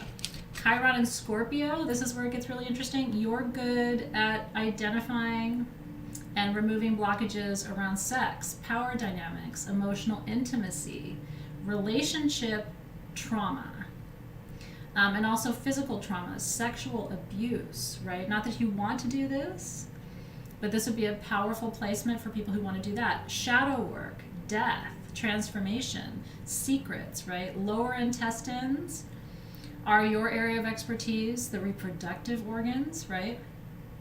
You're really good at identifying deep blockages, deep emotional blockages, and so deep that the person isn't even aware of it, right? So you're good at getting into the subconscious. Do I have any Chiron Scorpio live right now? You're good at like the serious subterranean, yes, sex therapists, getting people to talk about their sexual inadequacies and their fears and their traumas and all of that good stuff. You're good at looking at what's dark and really speaking to it. And you're good at cord cutting, cord narrowing, all of that. So curious if we have Chiron Scorpio in the house. So sacral chakra, obviously, somewhat solar plexus too, but mostly the sacral. Chiron Sagittarius, you're good at identifying and releasing blockages around wisdom. There's my, see Zoe and Forest Child and Jill and Kelly are all Scorpio. Now I know who to turn to. Michelle Batson too. For some sexy time therapy. Hypnotherapy for sure, right? Obviously, right, Judy Walters? Okay, Chiron Sag, you're good at identifying and releasing energy around truth, wisdom, right? Intuition, travel, adventure, optimism, exploring things, creating freedom for people, emotional freedom, spiritual freedom. Your body areas are the pelvis, the hips, the sciatic nerve, in particular, so people who have sciatic issues. You're good at being able to identify blockages there and release them, which is a huge deal. You're a natural seeker, you're very intuitive. You will be able to incorporate tools from different traditions, different lineages, right? So you might pull something from what we're learning from Mexico and something that we would learn from India and something that we'll learn from Africa and kind of putting them together. Your chakras are the solar plexus, but primarily the third eye. Jamie's daughter is Chiron Sag. And then Chiron Capricorn, you're good at blockages around authority, boundaries, expectations, responsibilities. Also really good at removing blockages to achievement, right? What are you supposed to do in this life? What's your professional expertise, right? How do you pursue your goals? If you're not pursuing your goals, what's standing in the way? Your areas are the skeletal system, skin, and hair. Everything that holds you up and in. So your muscles, all of that is in the domain of Capricorn. And so you help remove blockages by helping people look at their blockages objectively and taking ownership and responsibility for their blockages. How did you get here, right? How did you participate in getting to this place? Which helps people ultimately release them. Once you can identify and take responsibility, then you can shift. You're good at helping people establish boundaries, stabilize their energy field, right? So if they've been in a state of anxiety and fear, you're very good at getting people to become stable and centered. And so your chakra is the root chakra. Chiron and Aquarius, yeah? Chiron and Aquarius, you're good at identifying and releasing energetic blockages around authenticity. Who are you, right? Who's the real you? And why aren't you showing that to people, right? Why are you afraid to let people get to know you? Or do you know who you are, right? Becoming your fullest self, diversity, community, how to become part of a community, how to participate in community, right? How to make friendships, how to build intimacy in those relationships. This is all you. Your areas are the ankles, the lower legs, and the entire circulatory system, okay? Your energy is all about connection and doing things differently. So you're good at breaking old patterns. You're good at helping people see, all of you, there it is, Kate's Picks and Karen Carley, right? You guys are good at saying, your needle's been stuck here for a long time. We're gonna move the needle. We're gonna do things differently. We're gonna switch things up a little bit. You're good at bringing in new techniques, unconventional techniques. You're good at taking an old way of doing healing, like you would probably take my hand techniques from tonight and just do them a different way.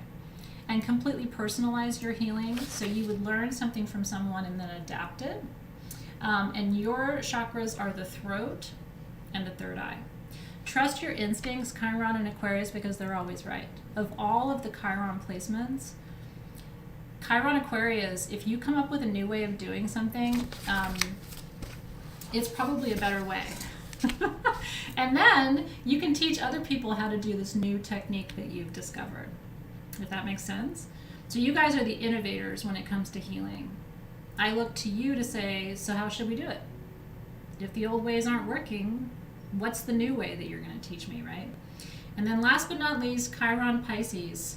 You guys are good at identifying and locating blockages around faith, imagination, spirituality, dreams, also disappointment, isolation, addiction. These are the addiction healers, Pisces. Where's my Chiron Pisces? You know, you guys are the ones to help people break the bonds of addiction to substances, to relationships, to emotions. You guys rule the feet, the lymphatic system, and the immune system, which is very important. You're so attuned. You're the most attuned to people's blockages. Do you find this is true? You can feel it in someone. You don't even need to learn my hand trick. You can probably tell what my blockages are just by looking at me. Is that true? You're just attuned. So it's funny because I bet you, like I would put money on the fact that we have more Chiron Pisces in this group than probably any other placement. Because this isn't just what you do, it's who you are, right? I love it. Look at the feed. I mean, I think my instinct is probably right.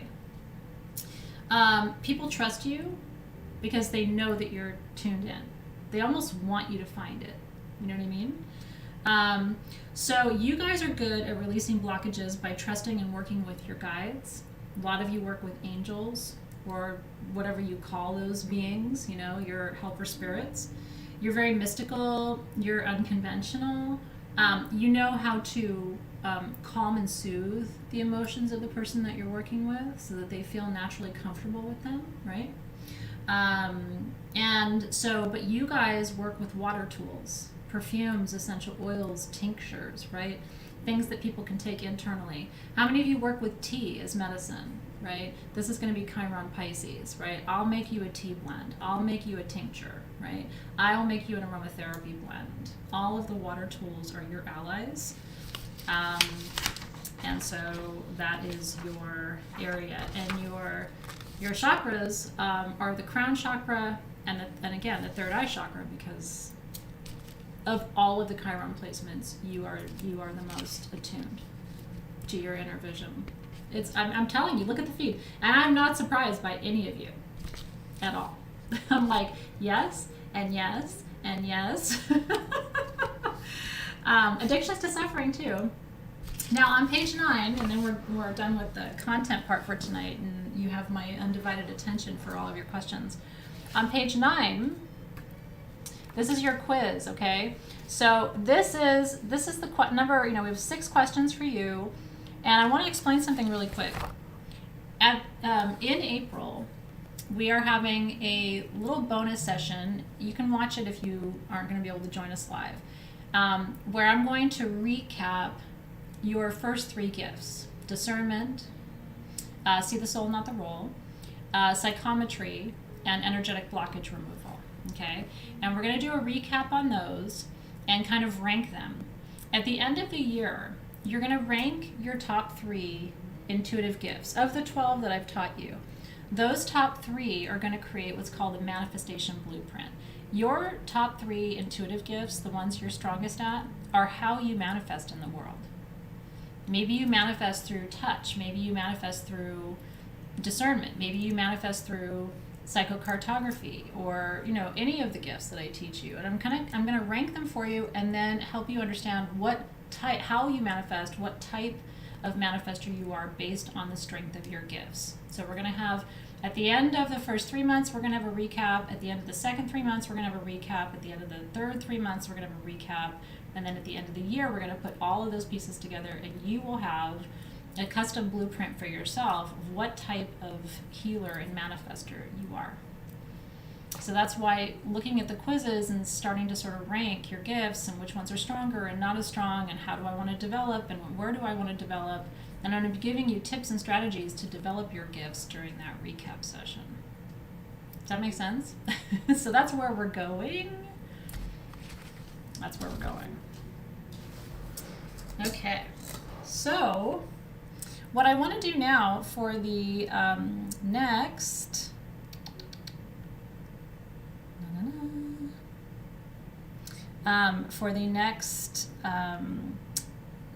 hour and 10 minutes is answer your questions. And I will get to as many of them as I can. And then after that, I'm going to read to you a little bit and answer any questions you have about my journey. So give it to me. Oh, demonstrate the extractor needle. What I will tell you is I'm going to do demo with all of the crystals during Crystal Masters next week. Okay, next week, Crystal Masters is learning practically how to do everything I am talking about tonight with a scanner, with an extractor, with a Vogel, and also with the obsidian medallion that was your Crystal Masters tool. And I'm also going to teach you about Copal a little bit more next week, and specifically how Copal works as a plant teacher, because it is. So all of that is coming next week. The Crystal Master session is more of the practical application of the crystal side of the work that we do. Does space clearing count as energy removal? I think it does.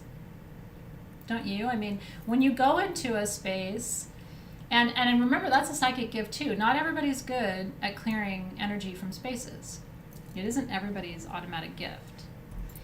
So I absolutely think it is. What can I do to increase my receptivity in my hands, Kathy? Practice. Also too, remember what I taught you with psychometry? Do you remember that ball of energy? I taught you how to pull energy together and create that ball of energy.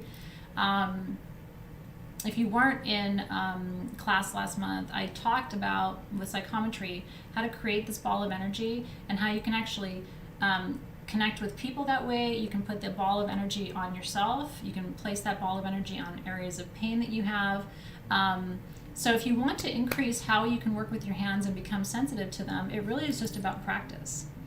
But when you rub your hands together and you pull them apart, you can actually start to feel energy. And energy webs between your fingers.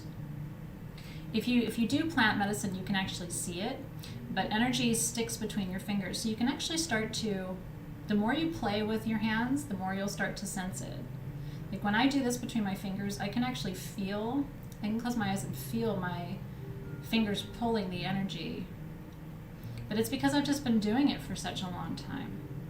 Probably looks weird what I'm doing, but there really is like a web of energy between your fingers, and the more you, I can really feel that. The more you do it, the more you become sensitized to it. So just practice. I mean, as with everything with energy work, it's practice, right? And then learning your own techniques over time. Let's see. What does it mean if my Chiron is retrograde? So anything retrograde in your natal chart is a great question from Jacqueline. Anything retrograde in your chart means it's more important for you. Retrograde is like a double click.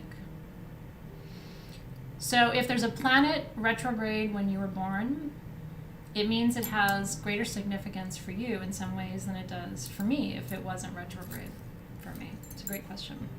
Melissa, is this maybe why I'm failing financially sometimes, being I'm Chiron and Taurus as a flaw? I wouldn't call it a flaw. Your Chiron is your wound, right? But it's also your area for the greatest potential growth. You know, I mean, so much of healing, truly, you guys, is awareness. You can't shift something that you aren't aware of, right? I mean, everything I teach you this year is trying to bring your awareness to something that you're not aware of or focused on right now. That's my entire focus for these 12 months. And so once you're aware, okay, this is an area of my life where I have a wound, right? But also the greatest potential for transformation. And that's why I'm saying, like, you could end up being a coach around these things for someone, ultimately, right? But the first step is to figure out, how do you heal it in you? Then you can understand how to heal it in other people. What if my Chiron is in between Aries and Pisces? You should have a fixed placement for it.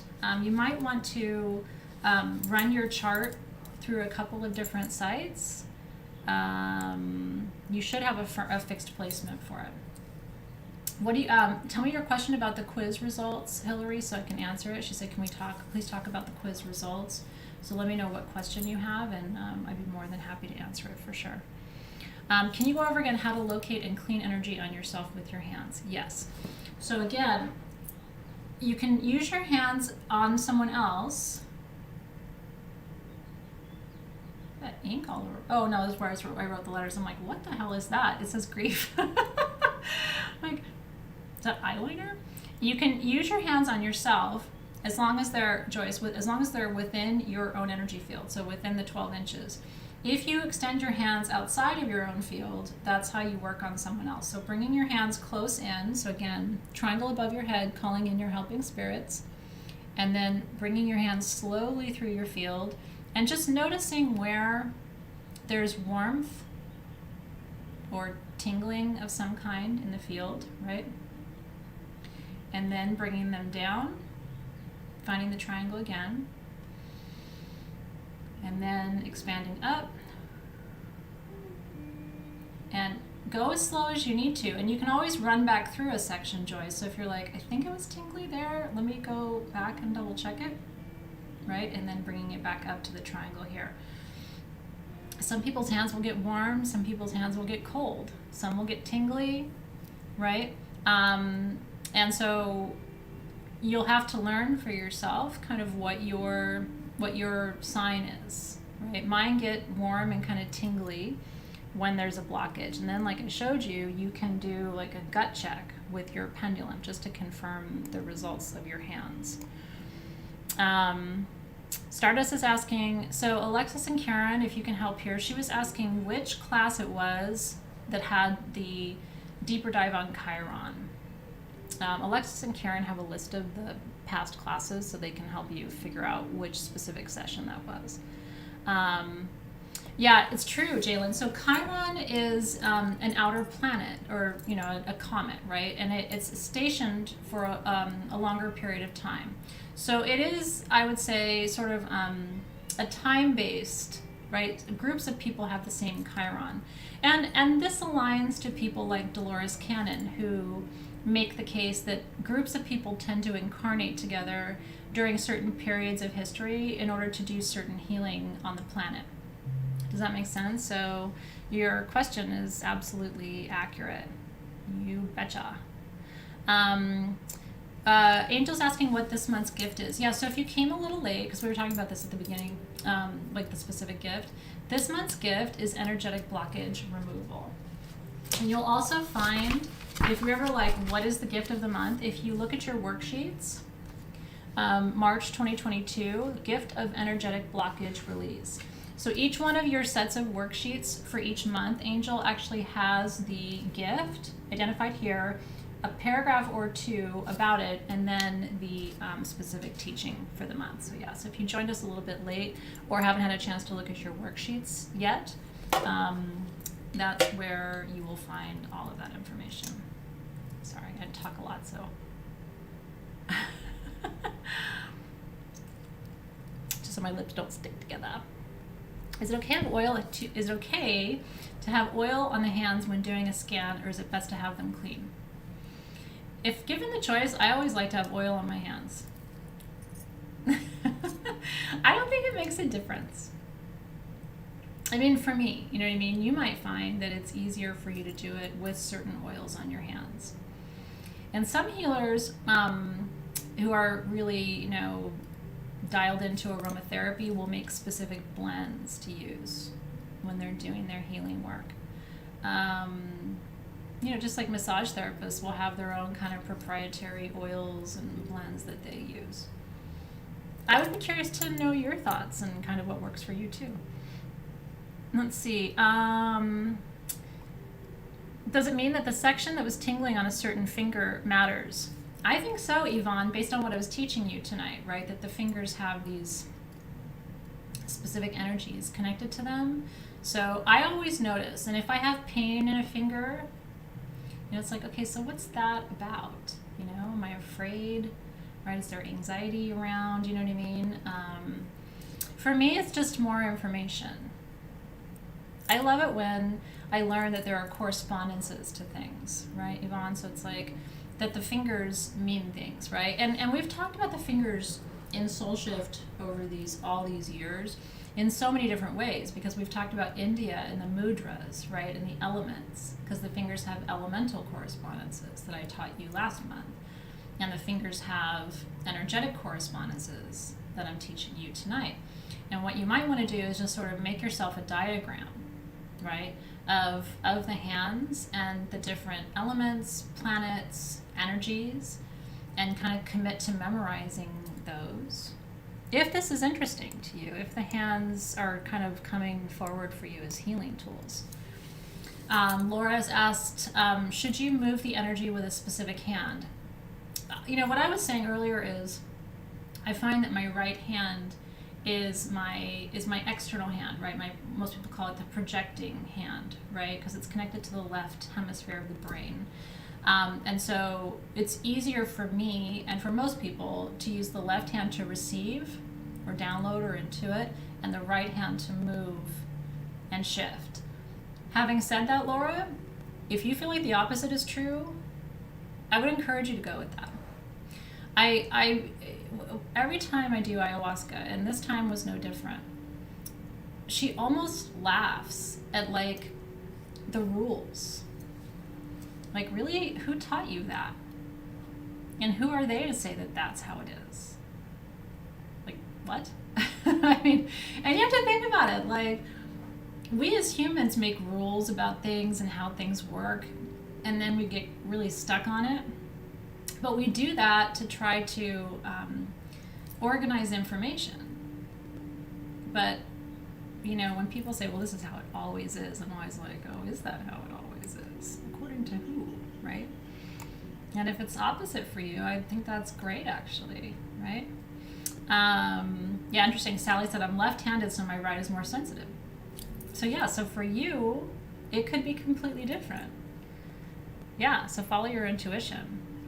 Let's see. Should we get or have the crystals associated with our Chiron? Only if you're drawn to them. You know what I mean? What I would do is meditate on which crystals, or if you have the crystals, I would run your hands over them and see where your hands get warm. Whatever your receiving hand is for you, use that over your crystals and see which one gets warm. If you don't have the crystals, write down the names of the crystals on a piece of paper and then run your hands over that and see which one. Like if you're thinking about buying a crystal and you don't have it, write the name of the crystal down and run your pendulum over it or run your hand over it. Because just because the paper says I'm supposed to work with carnelian. Well, what if you don't like carnelian or you don't feel any energetic connection to carnelian? I would tell you not to work with it and do something else, or work with quartz and program it. You know what I mean? Rochelle said, when I speak light language and draw with my fingers, I have my left hand still receiving and my right hand moving the energy, which is what I do. Again, and that might work for you. And then, the next person over might say, well, yeah, I do the same thing, but I feel the energy with my right hand and I move the energy with my left. Bear with me for a second. It's cold in here. I'm going to have Dave turn off the air conditioning. He has a remote. He can control the temperature remotely from the office. It just got really cold. I had him turn the air down when we started because I'm having hot flashes. Is anybody else going through menopause? But now I'm cold. Okay. Gail, so I received with my right hand tonight. Should I assume that that is my receiving hand in general for all, not just reading blockages? Potentially. Check with your pendulum. You know, is my right hand my receiving hand, and see what it says. Usually, yes, Gail, like if the receiving hand is the receiving hand for one part of the work, then the receiving hand is the receiving hand for all parts of the work, usually speaking. But again, Gail, I don't like rules. I think rules are meant to be broken. I think rules are made by very well-intentioned people, most of the time. Basira says, what does it mean when your Chiron is in Pisces in the third house? So just because of time constraints, I'm not going into the houses tonight, but I did teach a whole session on Chiron and what the houses mean, okay? The house that your Chiron is in is how your wound gets triggered, okay? Each one of the astrological houses represents something. So the long story short for you is, what you'd want to do is look at the properties of the third house and know that those properties are going to be how your particular wound gets activated. And then if you want a whole deeper dive on it, you could always go back and purchase just that class, you know what I mean? And watch that session. I think it was 2020 when I did that. But because we're not talking about wound triggers tonight, we're talking about moving energy, which is sort of, we're talking more about your identity as a healer and what areas of the body you're more inclined to be successful at moving energy in. But so it's a slightly different conversation, but that information is there if you want more of it there. Does your time of birth change your Chiron placement? No, not the same way that it affects your rising sign. No. It's a great question, but it does not affect it, yeah. What if you identify with multiple Chiron techniques, Chiron that are not your own? This is from Self-Centered. I think that's great. And it could be, too, that there's some bleed over with other parts of your chart, right? Because, as a Leo, for example, when I look at the Chiron Leo gifts and strengths, it's like, yeah, I think I'm probably good at moving energy in those areas too. But so what I would say to you, Self-Centered, is that where your Chiron placement is going to be your primary set of gifts, but not your only set of gifts, right? It's going to be what you can kind of bank on or count on being able to do successfully, but it doesn't mean that you don't have other gifts or that other gifts are not relevant to you, for sure. Yeah, I don't know. The directness of my tone after ayahuasca is there, but is less likely to come out in this context. You know what I mean? You'll see it more, I would say, when I'm doing readings. Also, and probably how I manage our community. I tend to be a little, what's the way of, I'm kind of tough when I come out of ayahuasca because she's tough.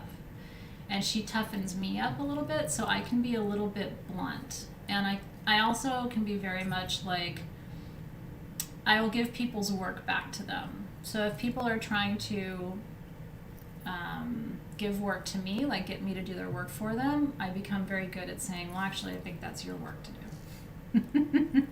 So you'll see more of that honey badgerness, but you'll see it in other ways, probably.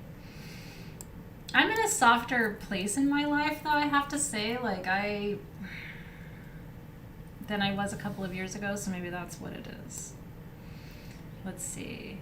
Yeah, like Kelsey Willoughby says, I'm Chiron Leo, 5-time Scorpio, right? She's got all this Scorpio in her chart, so what you said about Scorpio really resonated with me. When you have that much Scorpio in your chart, and I have a couple friends like you, they're very sexy people, by the way, so I'm sure you are too. So much Scorpio in the chart, it's like, but of course it's going to resonate with you, right, when you have that much Scorpio. I am very relaxed. I feel very relaxed. I have to say, I really, really do. I'm in a very good, happy place in my life right now. I feel very fulfilled. What does it mean, Tanya's asking, to feel energy warmth on the left versus the right side in this context? So remember in general, Tanya, that the right hand, right, is connected to the left side of the body. The left side of the body tends to be your masculine, right? And the right side of the body tends to be your feminine, receptive, right? And so really what the goal is of moving energy and finding these imbalances and addressing these imbalances is truly the integration of masculine and feminine, in my opinion. You know, not too much of this, not too much of that. Finding the middle road, or finding the center point between the yin and the yang, from my perspective. Janine, what do you specifically do with your fingers to remove stuck energy, or are there certain motions, or do the earth spirits just help guide you? It's different for everybody. I'll show you. I'll do a little bit of like body work. Some people really will physically get into the body with the fingers, right, and just really be, it's very physical. And then some people it's just above the body, and it's really different for different people. My shaman did all kinds of air guitar stuff with me, but then was really in and moving and pushing and pulling and twisting and bending, and yeah. So for one person it can be a hybrid activity.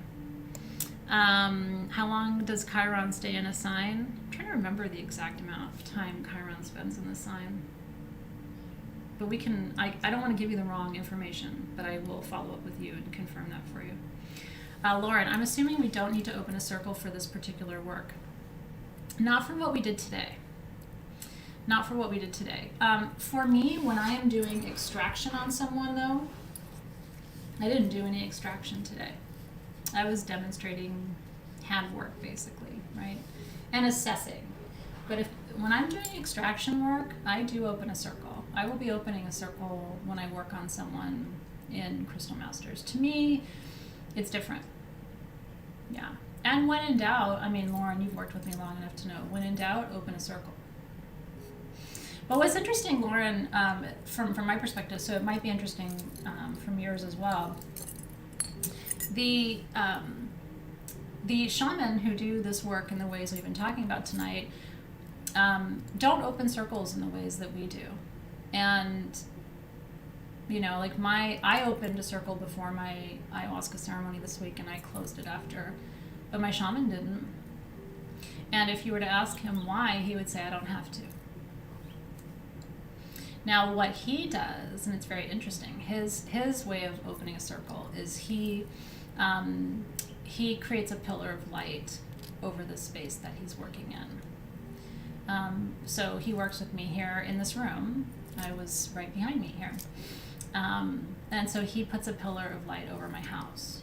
And then he calls in a whole set of light beings and teachers and archangels, and he names them all. And then he thanks them and releases them at the end. But he doesn't have a selenite wand that he would say that the pillar of light is the circle that he creates. Let's see. And some of your questions, your technical questions, are going to be answered in the feed by Karen and Alexis. Like, how do I find my chart? And, some of those things are things that, so Karen and Alexis, if you're seeing some of those technical questions, it would be super, super helpful if you could also respond. So I can focus on more of the content-oriented questions too. Is opening a circle the same as using symbols during Reiki? It's an interesting question. I've never thought about it that way before, Carla Diaz. I think it's different. That the Reiki symbols do create a protective layer of energy, right? But for me, when I'm opening a circle, I'm anchoring energy from the four directions, and they're different traditions. So in some ways it feels almost like comparing apples to oranges a little bit. But not that one, what I don't want to say is that one is better than the other. Does that make sense? Because one is not better than the other, but for me it feels different. I don't know if that makes sense, but that's my best answer for you. Let's see. Yeah, it's a beautiful quote, Nancy, by the way. Yeah, isn't it a beautiful metaphor, that pillar of light? And it's a very simple invocation that he does, but as he does it, I always close my eyes and imagine. For me, I always envision like a big selenite tower over the house, you know? But as soon as he says it, because I've been working with him for such a long time, I've heard him say it so many times.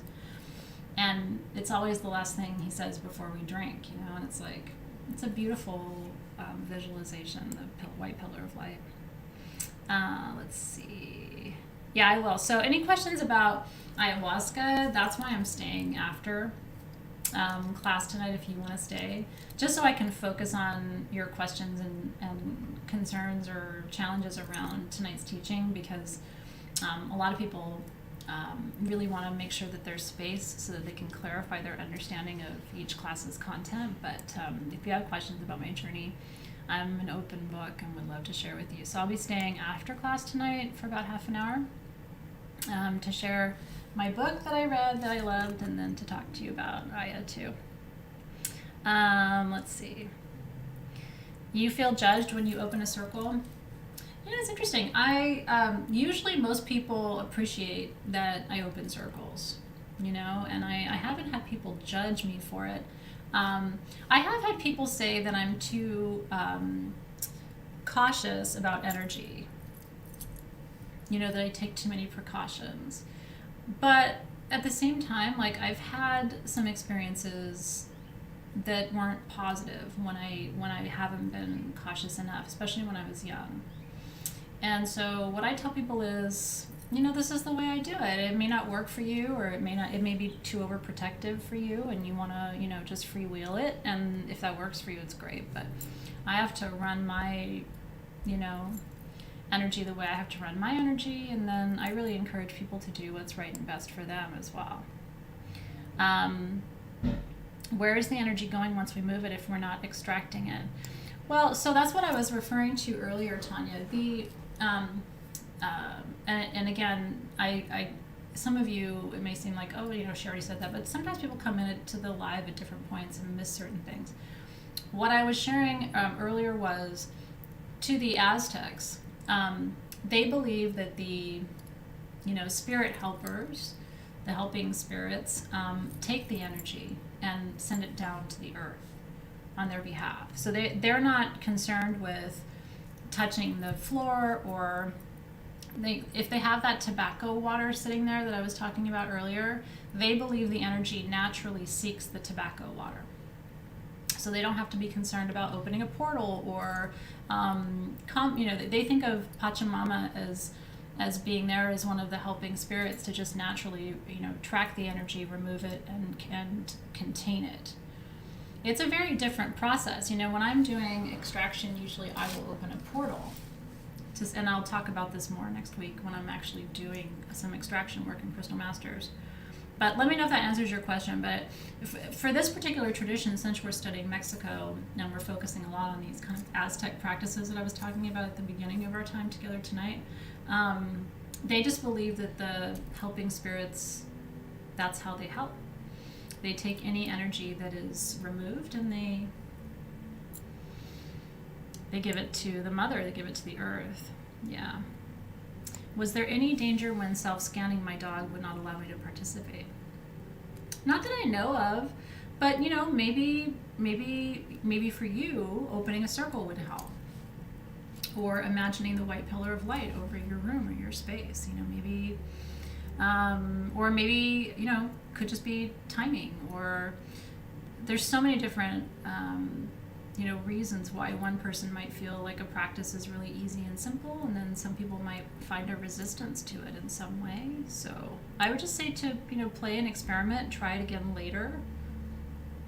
Some people even talk about like menstrual cycles or stages and phases of life when this work is easier or when this work is more challenging. So it can be very complicated.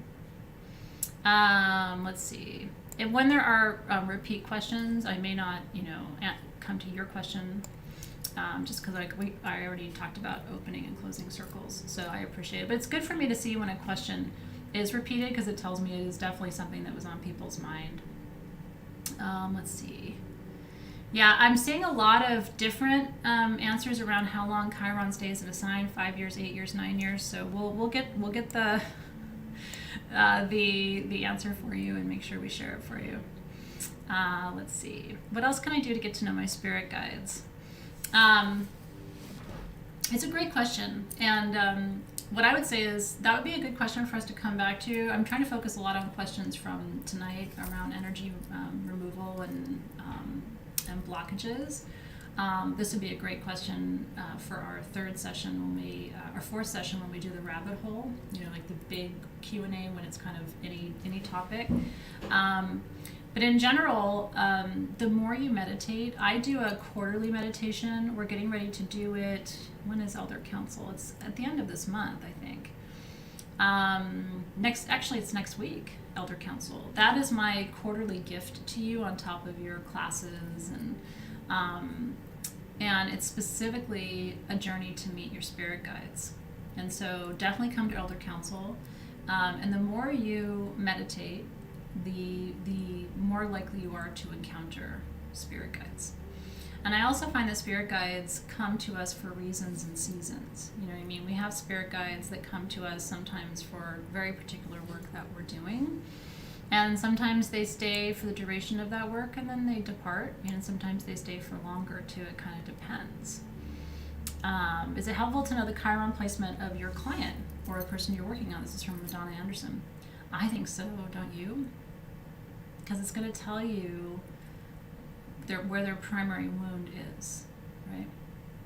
It's not going to, nothing in astrology, and any good astrologer will tell you this, nothing in astrology is meant to be really predictive. It's a guide, you know what I mean? It's a set of possibilities. And it's designed to help you understand kind of the edges and the boundaries of who you are, the broad strokes of your identity. And certain things like Chiron for sure can tell you. And it's interesting too to look at wound patterns in families. Like this came up for me in ayahuasca. Like a lot of my wounding is the same as Dave's wounding. And ayahuasca was talking to me about how important it is for me and Dave not to pass our wounding on to our kids, because my mom passed her wounding to me.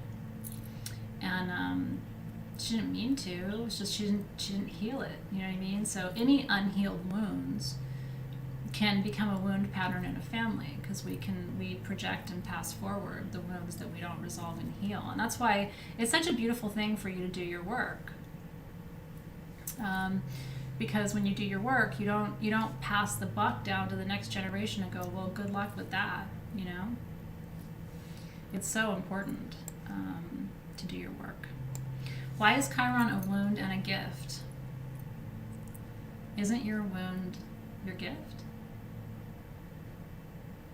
My wound is that I don't think I'm good enough.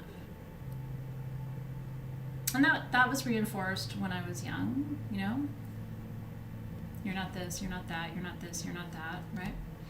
And then when I did stuff right, it was like, that was good, but it could have been better, right? And so my gift is that I know how to teach people how to feel like they're enough. Because I know what it's like never to feel that way, right? Isn't that both my wound and my gift?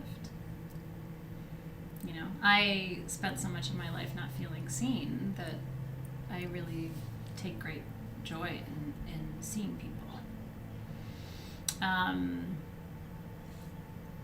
Right? So I probably wouldn't, even teach classes like this if my wound wasn't what it is. Yeah.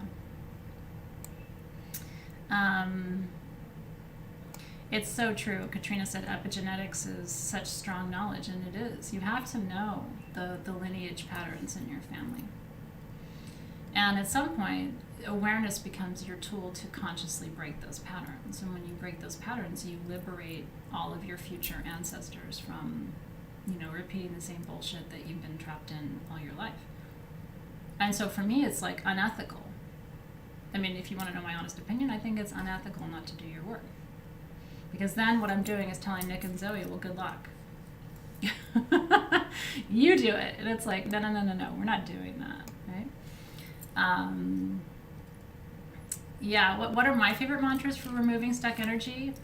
What's funny is like mantra is fantastic. I don't know that it's my favorite thing for removing energy. I like sound tools for removing energy. I am a huge rattler.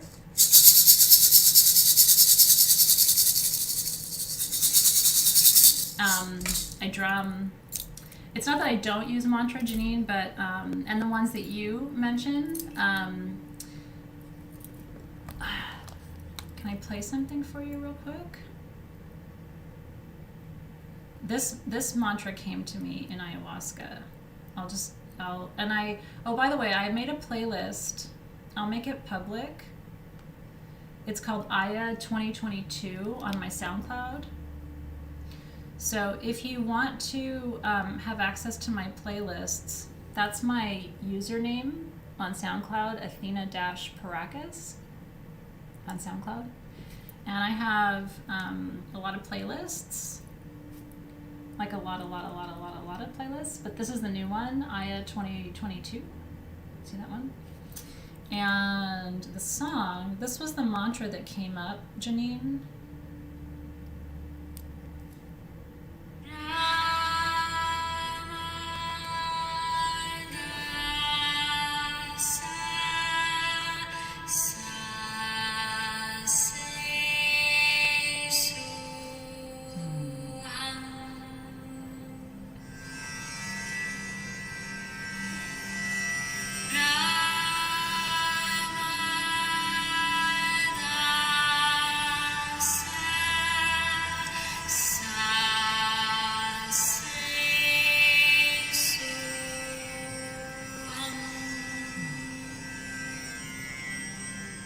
Ramada sa sa se so ham.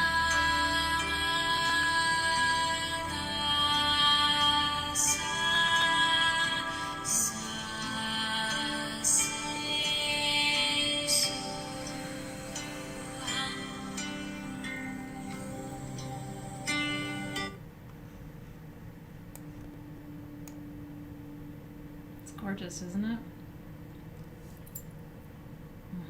Ramada sa sa se so hum. She kept saying it over and over again, Mama Aya. It was pretty beautiful. I know. Cheryl's like, where did we just go? So anyway, you can, all of the songs on that playlist were played during my ceremony. There's a song on that playlist if you speak Spanish, if you're bilingual.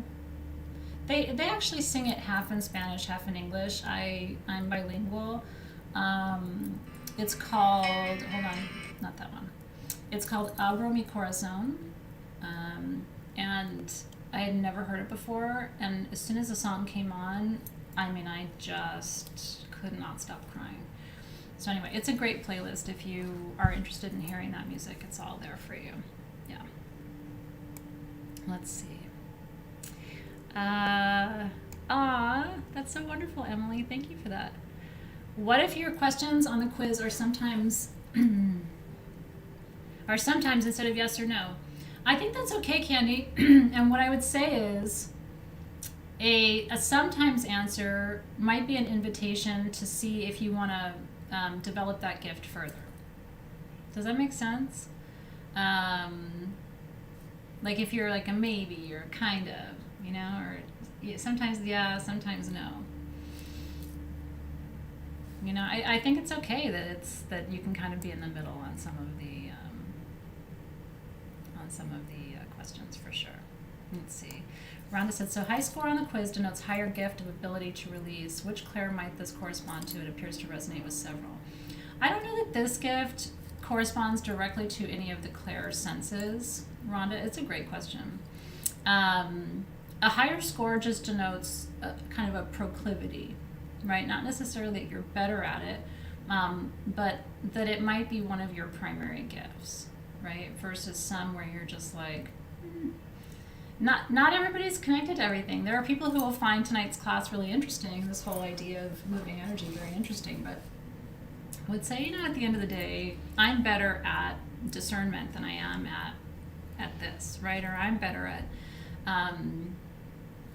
working with the land, right, when we get to psychocartography, than I am at working with people in their energy field. And that's okay. It takes all of us and all of our different healing types and sensitivities to make the world go round. We want different people who have different gifts and different connections to their gifts. That's the goal, right? So, let's see. Laura says, I'm drawn to Reiki. My Chiron's in Aries. Am I understanding correctly that Reiki is what is used for Aries and Chiron? It definitely, I think those of us with Chiron and Aries, handwork is, and working with symbols, Aries and Sagittarius. Those two Chiron placements, I think, are at least in my experience, the ones that are most often connected to Reiki practice. Yeah. What I hear a lot from Chiron Pisces people is, well, I don't need to, learn the Reiki symbols. I can already connect to that frequency. I don't have to become attuned to Reiki. I hear that all the time. I don't need it. I'm already attuned. Because Pisces is already so connected energetically to so many different modalities that they just sometimes don't feel the need to, does that make sense? So yeah, for sure, I think that would be one for you. Let's see, this is a healing mantra from Kundalini Yoga. Oh, very cool. And there's so many incredible mantras. And again, some of the Chiron placements are going to predispose you to being connected to mantra work. And I think that's great. And then some people, will just feel like, I don't really connect to that. Or because speech and language and words are not their modality. That doesn't connect them to spirit in the same way. And for some people it's symbols, and some people it's sound, and some people it's physical touch. So you have to figure out what your modality is. And that's what this year is all about. Who are you as a healer, right? And what are you naturally drawn to? Where do you feel like you have natural skills and abilities? And then do you want to develop those skills and abilities, or do you want to start to direct your energy and your attention somewhere else, right? Yeah, this is so interesting. Let's see. Yeah, very interesting. Yeah. Like Paulette says, I can't recall the symbols, but I don't need to be my scribe, right? Yeah, some people they don't need it. Nancy says, Chiron and Pisces, I find myself interested in everything. I need to focus and stop dabbling, or do I? That is the question. I mean, to some extent, and there's so many of you, right? That song, by the way, Carla, is on my playlist called Aya 2022. And it's literally called Rama Dasa Sase, so they say hum. I think it's hum. It's by Nuestro Espacio Yoga. It's the last song on my playlist. There's lots of different versions of that mantra on SoundCloud, though. You might find one you like better. But you know what? Coming back to you, Nancy, I think you guys with Chiron and Pisces are kind of dabblers. And I don't mean that in a bad way. It's just, you're adventurous when it comes to healing, and you're so open and so kind of fluid and dreamy in how you approach your... Does that make sense? It's yeah, I mean, like Lauren said, her husband's Chiron is in Pisces, and he can just look at her and he knows what's wrong. How do you not dabble? Right? And then there are other Chiron placements that don't dabble at all. They have their modality, and that's what they do. I don't know my shaman's placement, but I would guarantee you he's not Pisces. I mean, not necessarily, because he's very, he's got his thing that he does. He's not he's interested in adapting his particular process, but he's not interested in pulling from different traditions or learning new things or jumping from one thing to another. Does that make sense? Yeah, and then Chiron Aquarius, it's like you're gonna experiment. You're gonna ultimately, I mean, if I had to guess it, he's probably Chiron Aquarius because he's created a whole new way of doing the work that he does, and he just keeps honing it and getting better at it and honing it and getting better at it. But he's not. Does that make sense? Let's see. Oh, you draw your mantras on your body? That's beautiful, Christina. I love that. We should have tattoos of the mantras. I saw your post with the tattoo inspirations, and it's so helpful because once I really feel like I can go and invest time, I really want to start my tattoo regimen. I know I keep saying I'm going to do it, but I really am going to do it. I really want a sleeve. Let's see. Oh, no way. Sandy listens to that song every morning. I love that so much. Let's see. Will I ever offer astrology certifications? That's a great question. If I did that, I'd want to do it in partnership with Tara, who's our in-house astrologer at SG. And so maybe, it's a very interesting question. Because I think, astrology for me is like a skeleton, that you can hang all the rest of this information on. It gives you a structure. It gives you some technical information, so everything isn't so amorphous and vague, right? It gives you something to hang your hat on, so to speak. So I do love that about astrology. It gives us some structure. Let's see. Yeah, I can understand that too, Jenny Reader. Barbara says, when I remove a blockage, bad energy, or wounds, I imagine a portal in the floor that takes it after it is closed. Should I sage that area when done?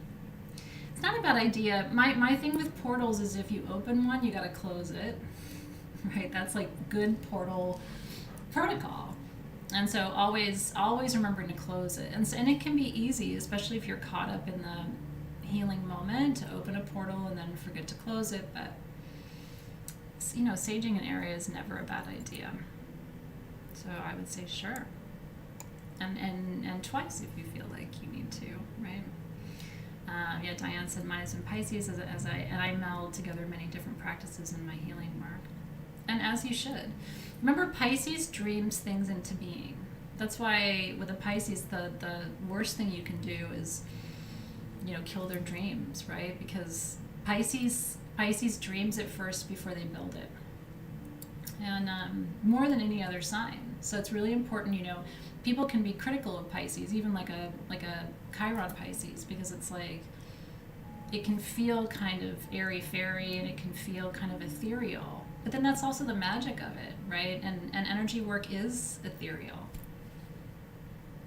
You couldn't see what I was doing tonight, right? Because it's happening energetically. It's in the auric field. You could if your vibration was higher, right? If you weren't human, but being here in 3D, we don't have that vision. Which is why those of us who do plant medicine, because then you can. Like, when I'm on ayahuasca and my shaman's on ayahuasca at the same time, I can see what he's doing. When he starts to go into my arm, I can see where he is, and I can see the energy move. And I can track him visually, right? But if he was in the room doing it right now, I can't see it the same way. Gypsy, should I take a Reiki class while taking this class, or wait? Take it. Nothing, at least in my experience, because I've been teaching online classes and the different things that we talk about for almost 10 years now. And I think most spiritual work is pretty complementary. I have yet to encounter like a modality or a practice where it's like, well, I should probably wait to do that till later. When you feel a call, you should answer the call in life, don't you think? Because I think that's how spirit communicates with us, is by tapping you on the shoulder and going, go do that thing. Is it possible to use dirt to put that energy in instead of open a portal each time? Yeah, or salt. People who keep the little dishes of like Himalayan salt. These little. Sometimes when we have like gemstone bowls, that's a great thing to do. Also, I will tell you, got blurry for a second. You could alternatively, if you didn't want to use this as a burner, you could keep salt in this on your altar, and use this, to take the energy from when you do extractions. Kind of cool, right? Or make a tobacco tincture. Get some mapacho tobacco. You can find it on eBay. I think it's also on Etsy. Get some mapacho tobacco and make a tincture. And then keep that on your altar. Yeah, black salt is, Sarah Cole, thank you for that. Black salt's fantastic for holding energy, right? Yeah, Lala Vigil says, yeah. Oh, I'm so glad, Candy. Thank you so much for that. She said class was great today. So much great information. I'm so happy to hear that. Yeah, it's true. And Rochelle said, even while working with others, it's important to close the portal because they may not, and they may not know, right? I had a really bad experience where someone left it open and it affected the rest of us. People are very well intentioned, but they're not always educated in these things, right? And so, and I've had people say, oh, it's okay, I'll close the portal. And I'll still say, okay, but I'm over here you know what I mean? Like, I'm close my own portal. That's spiritual hygiene. And people have different views and different norms about what it means to practice spiritual hygiene. Like, what's okay for them may not be okay for you. Yeah, Lisa Wood said, Aquarius mom raising a Pisces son allows me to go with the flow of his dreamings. It's such a great partnership. You know what I mean? And Nick or Zoe is a Pisces sun and Dave is a Pisces moon. And even though he's double Virgo, he still is able to like meet her in that place. It's a really beautiful thing to witness too. Let's see. Jennifer Gonzalez says, I have 5 Pisces placements and really resonate, but my Chiron is in Gemini.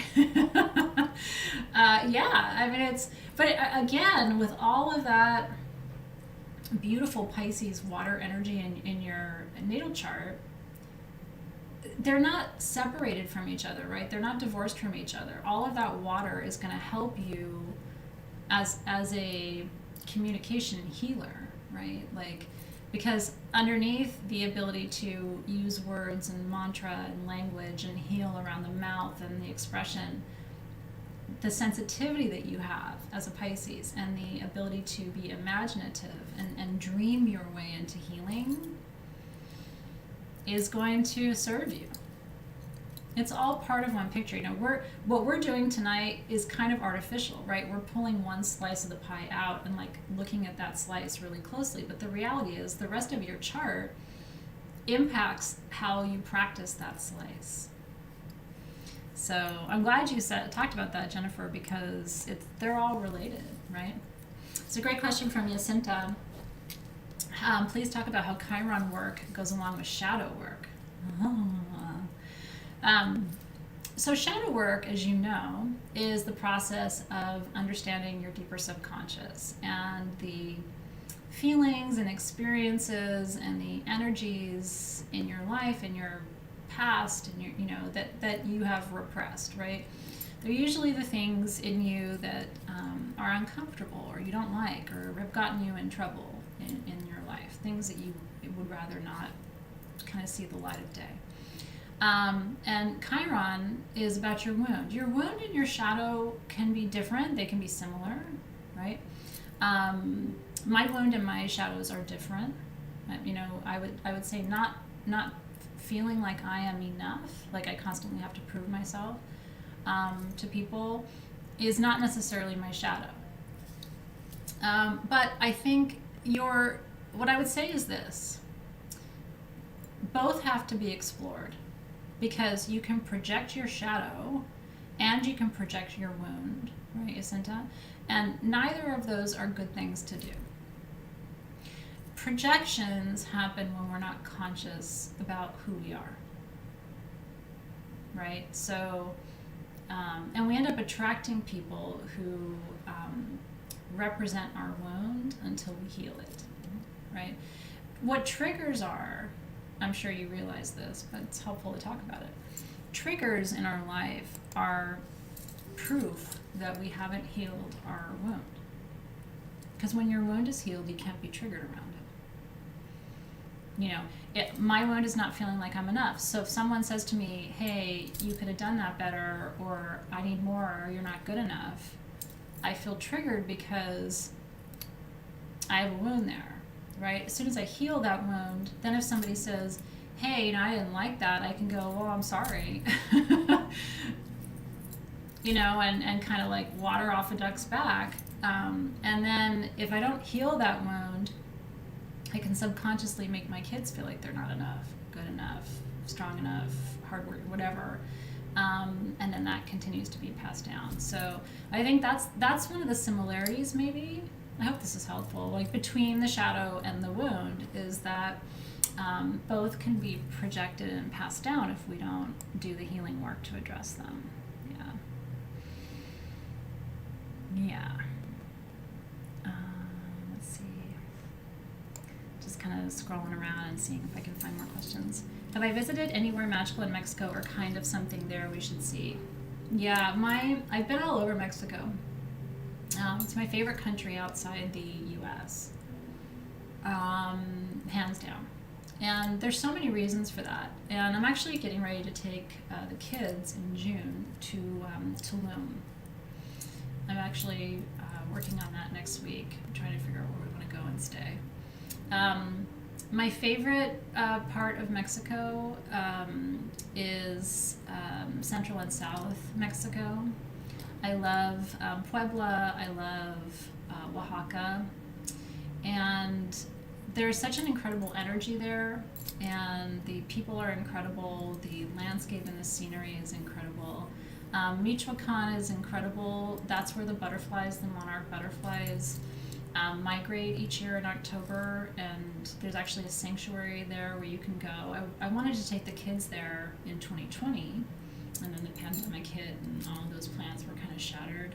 But there's a lot of really beautiful places. You know, there's more of like the touristy places tend to be places I don't love as much. You know, the Cancuns and the Cabo San Lucas and stuff. I tend to not like the parts of Mexico that are kind of overrun. I tend to love more of the rural, lesser known areas. And I also love the local food. I'm a foodie, but your daughter just got back from Tulum. Did she love it, Moon Patrol? I would love to know more. And if you have a recommendation, I have not been to Tulum yet, so this will be a first for me, and I'm kind of excited to explore it with the kids. Let's see. Yeah, the Monarch Sanctuary is definitely a bucket list, Jenny Reader. Katrina said, my daughter told me she has hug power. Could this be a kid version of moving energy? I love that so much. I mean, of course. Do not underestimate the power that kids have to move energy. And can we take it one step further? Animals move energy. What do you think a cat is doing? Do you have cats? When they need you, when they're little bakers baking their bread, they're moving energy. 1000%. I've seen it on medicine, and it's a pretty incredible thing. What would be the best way, this is from Desert Rose Petal, what would be the best way to help extract nightly before bed? I work in a very low vibration workplace and feel very drained and end up with anxiety by the end of my work week. I bet you do. That's when, for me, the practice of returning energy to its source every night, which again is a ritual for me right when I get into bed. I've been doing it for so long that I'm on autopilot with it. You know, you can create habits around these things, and they're great habits to create. And so it's just consciously, again, from my solar plexus. Remember, people cord at the solar plexus. I don't know why, but they do. So it's like just consciously sending everybody's energy back to them in its original form and with its original intention, I'm a very visual person, so I literally just visualize that energy going back to its source. And then with another breath, I imagine calling all of my energy back to me from wherever it's been sent. You know, just it's like a retrieval, right? Because there's there's the release and the extraction, but then there's also a retrieval that needs to happen too. It's a reintegration of your own energy field, and just imagining my energy coming back to me in its original form with its original intention.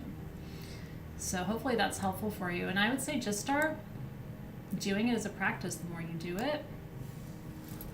Oh, very cool, Tanya. I appreciate it. Yeah, any of you who've been to Tulum, if one of you wouldn't mind, just like maybe make a post in the group and share any places that you loved or stayed, because I'm probably not the only person who would like to go and experience it, and then maybe we can info share there a little bit. It'd be really cool. Aw, thank you, Beverly. Yeah, I think it's not a huge playlist, but I'm really glad that you like it. And I really recommend going to Mexico. I will tell you, people will tell you it's not safe to go to Mexico. I think that's just, I don't know what that is. Every time I go to Mexico, I feel safer than I feel here. I mean, there are you don't want to walk around at night in the middle of La Ciudad. You don't want to go to Mexico City and just like, I mean, that I wouldn't do. But you don't want to, there are certain parts of LA where, an hour from where I live that I wouldn't send you down there at 11 o'clock at night.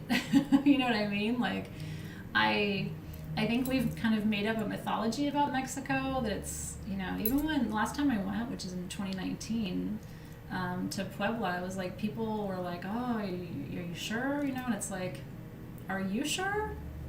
What you talking about?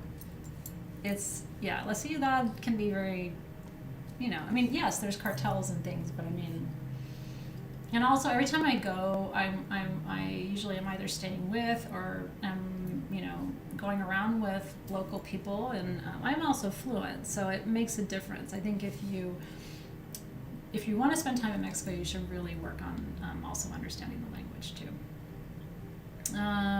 Is there a wrong way to open or close a circle? It's a great question, Laura. I have, and you'll watch me, right? Like I'll do it next week. I don't think there's a right or wrong way. I think the most important thing is to make sure that you do it, and that if you open a circle, you close it. Yeah, it's very, very, very important. Hug twin power. I love that so much. Yeah. I mean, I wouldn't send you to South Central Los Angeles in the middle of the night. So the idea that like Mexico City is so much worse, I don't know. Yeah.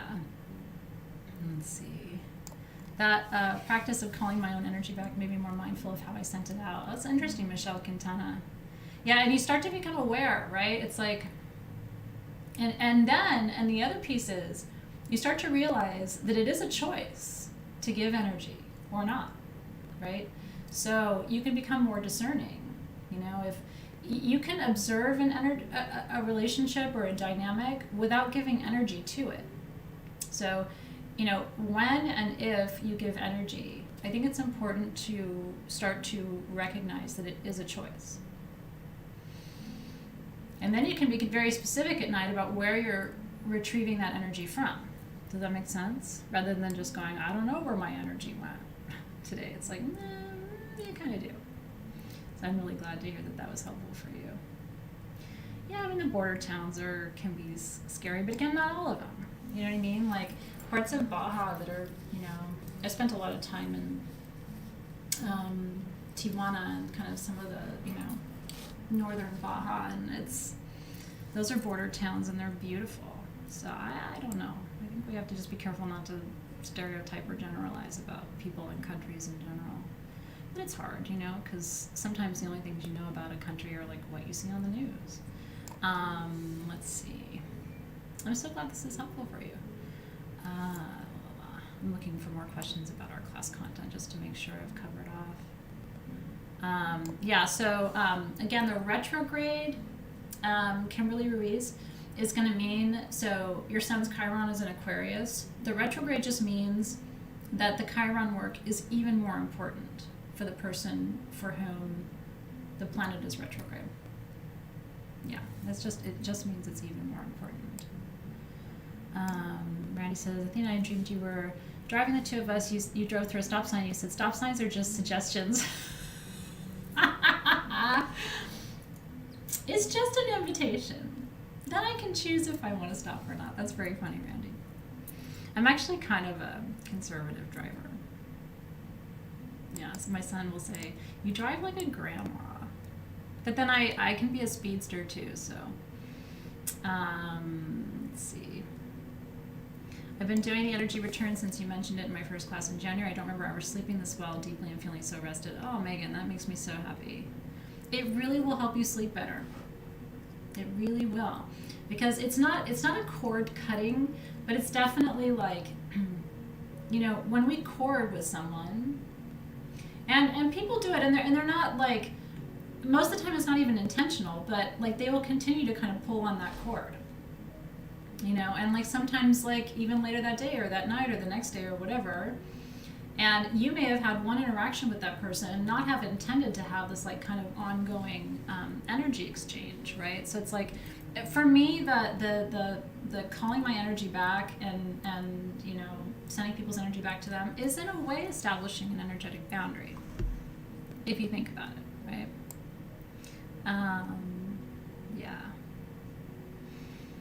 Yeah, it's really cute, this hug thing that we're talking about tonight, because my grandmother was in a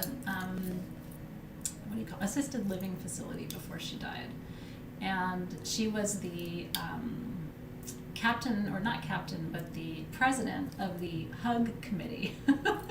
And she had like a little badge somewhere. My mom kept it, I haven't found it, but and she was like, when someone would, my grandmother would have hated COVID, but when someone new came to her assisted living facility, she was in charge of like hugging them and making them feel welcome.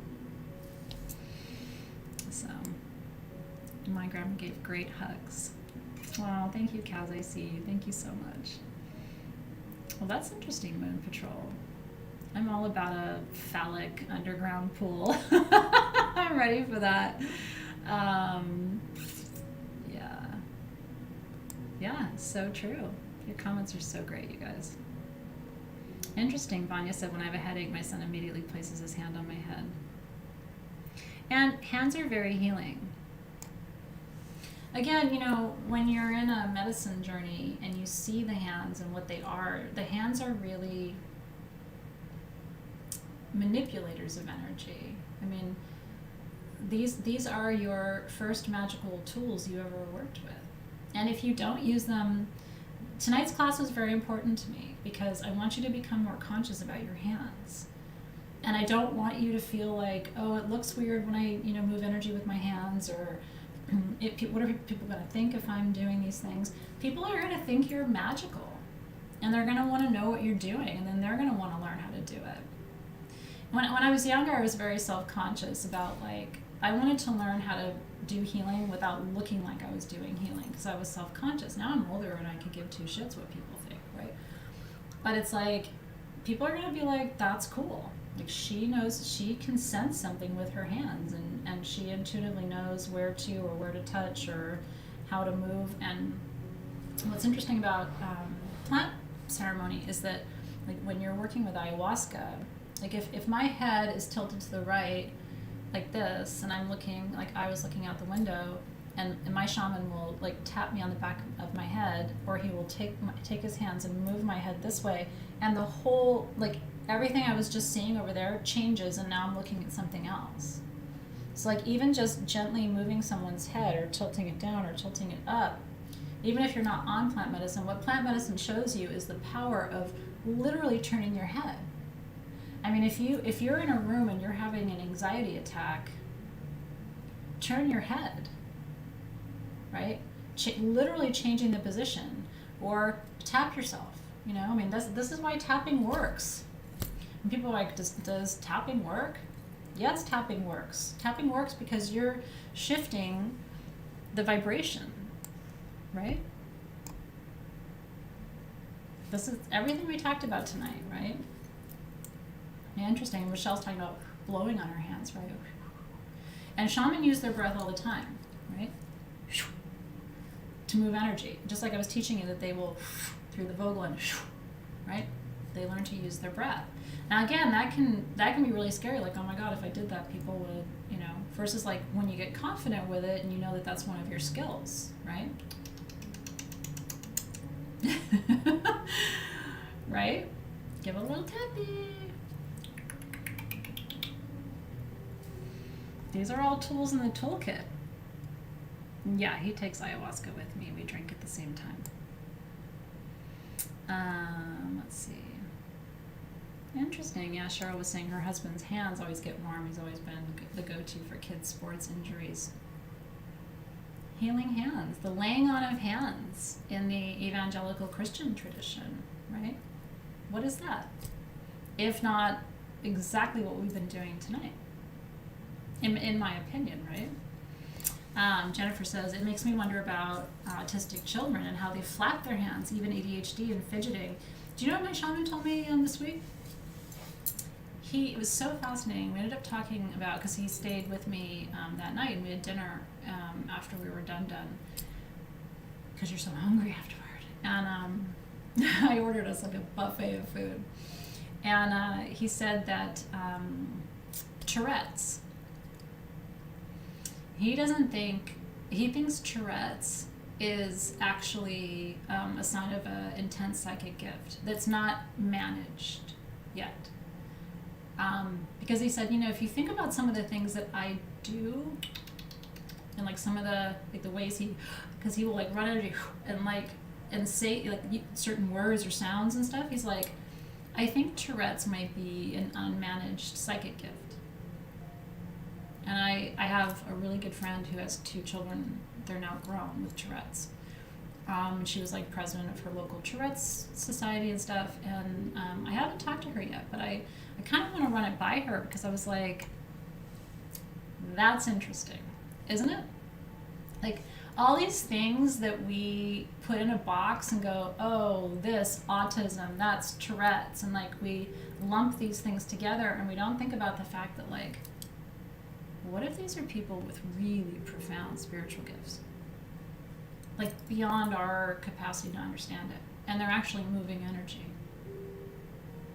And we're over here going, oh, we need to put them in a special classroom. And it's like, yeah, a special classroom for like amazing healers. And like watch them and see if we can figure out what they're doing, right?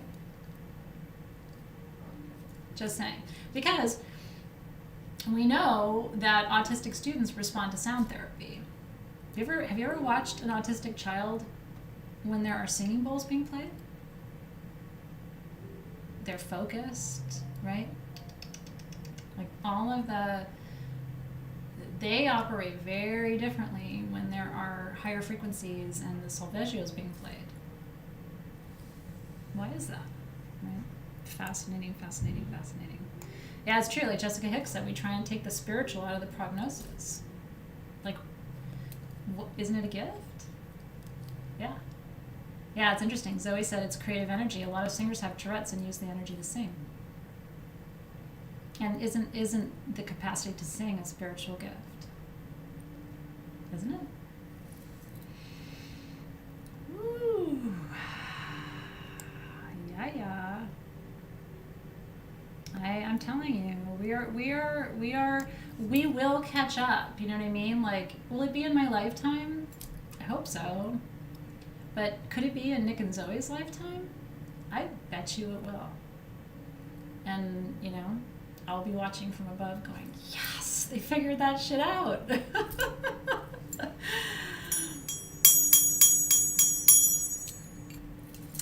So, that was session 1 in our journey to Mexico, or as some locals call it, Mexico. Very, very, very, very, very interesting conversations and exercises tonight. I hope you enjoyed it. I really, really do. It's good stuff, you guys. So what I want to do is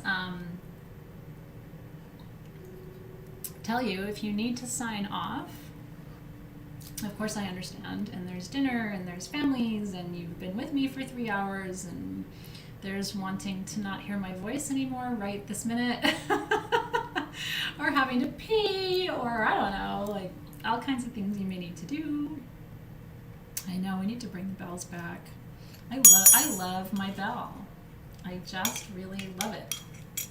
Like I said, I mean, magical tools are not necessary. They're a nice to have, not a need to have. But this is one of my favorite little things. Oh, you guys are so sweet. I'm really glad you were here.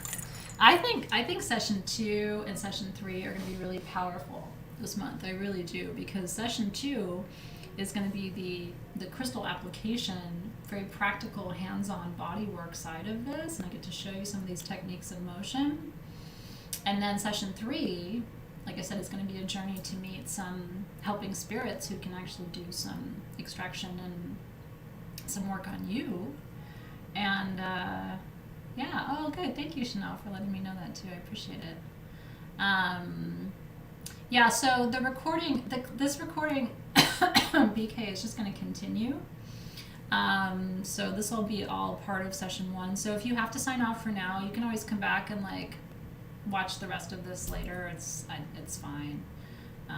Whatever works for you works for me too. Yeah. So in ayahuasca, you tend to see a lot of geometry. So what I tend to do is draw what I call prayer lines or intention lines before my journey, and that's what I posted a picture of. And I used to do it in ink or just in, one year I did them all in Sharpie because I wanted them to last. But now we have these tribal markers that are really cool. I like the big ones that you can get on Amazon. They come in all different colors. Me and Alexis just love them. We were playing with them a lot in Tucson. So what I did was made myself like a mugwort Blue Lotus Buchu tea. This was, 2 days before ceremony, I think I did it. And kind of, I mean, I wasn't like buzzed, but I was definitely soft, like kind of softened up my mind and my central nervous system. You can't work with cannabis leading up to ayahuasca because they don't mix. You'll get sick. They're just not compatible. So otherwise I would have worked with cannabis first, but so I had to work with other plants. But so basically what I did is every time I set an intention for my journey, I would draw. And so I ended up with the lines up my arm. They've all come off now, but yeah, tribal markers. The brand that I like is on Amazon. I'll show it to you. It's super fun. And Zoe likes to do it with me. It's fun, and you can, I mean, you don't have to draw intention lines. I mean, you can just draw fun things. You can draw, this is the one I like, that Alexis and I like. It's called Body Mark by Bic. This is the set I like because it's the 8-pack with stencils, so it comes with stencils if you're not a good drawer. And it is, I do the fine tip because it's easier, but there's also a mixed tip, and so it's $38. And look, it's in stock with free delivery tomorrow. God bless you, Amazon Prime. So anyway, I really recommend them. They're by Bic. How long does a journey last? I drink twice, so depends on how many rounds you do. It's 3 to 4 hours per round. So I drank once at 9, and then I drank once at 1 p.m. And we were done at 5. It's like a full day's work. How long does it last? About 2 days. The Bic markers, about 2 days. Yeah. But what's cool is like you gotta wash it off. It's not like if you wash your hands, it doesn't come off. You gotta scrub it off, so it makes me happy. Did you get some? Show me what you do with them. I just like post a picture. It's so fun, you guys. And you don't have to, I mean, I'm not an artist, not that way. So I do a lot of geometric shapes, or like what I like to do too is go around my flash tattoos, because there's a gold one. So like you can add your own designs, or you can like fill in your flash tattoos, or you can draw stars. I've done like dots over my eyebrows and like lines down here, and then you can go in and do like lines up here and all kinds of fun things. Yeah, it is 8 hours, Casey. Yeah, my journey was 8 hours, 9:30 to 5. Yeah, 8 hours. I don't drink anything while I'm in ceremony because I mean, little sips of water, but that's it. Yeah. Yeah, the henna ones don't last as long. I think you'll really like this. Christine said, question, I want to do plant medicine so bad, but I've never been able to completely relax. Like when I did acid in my teens, I could never try to control. You know, every plant is different, right? So an experience with LSD is going to be different than an experience with psilocybin, is going to be different than an experience with ayahuasca.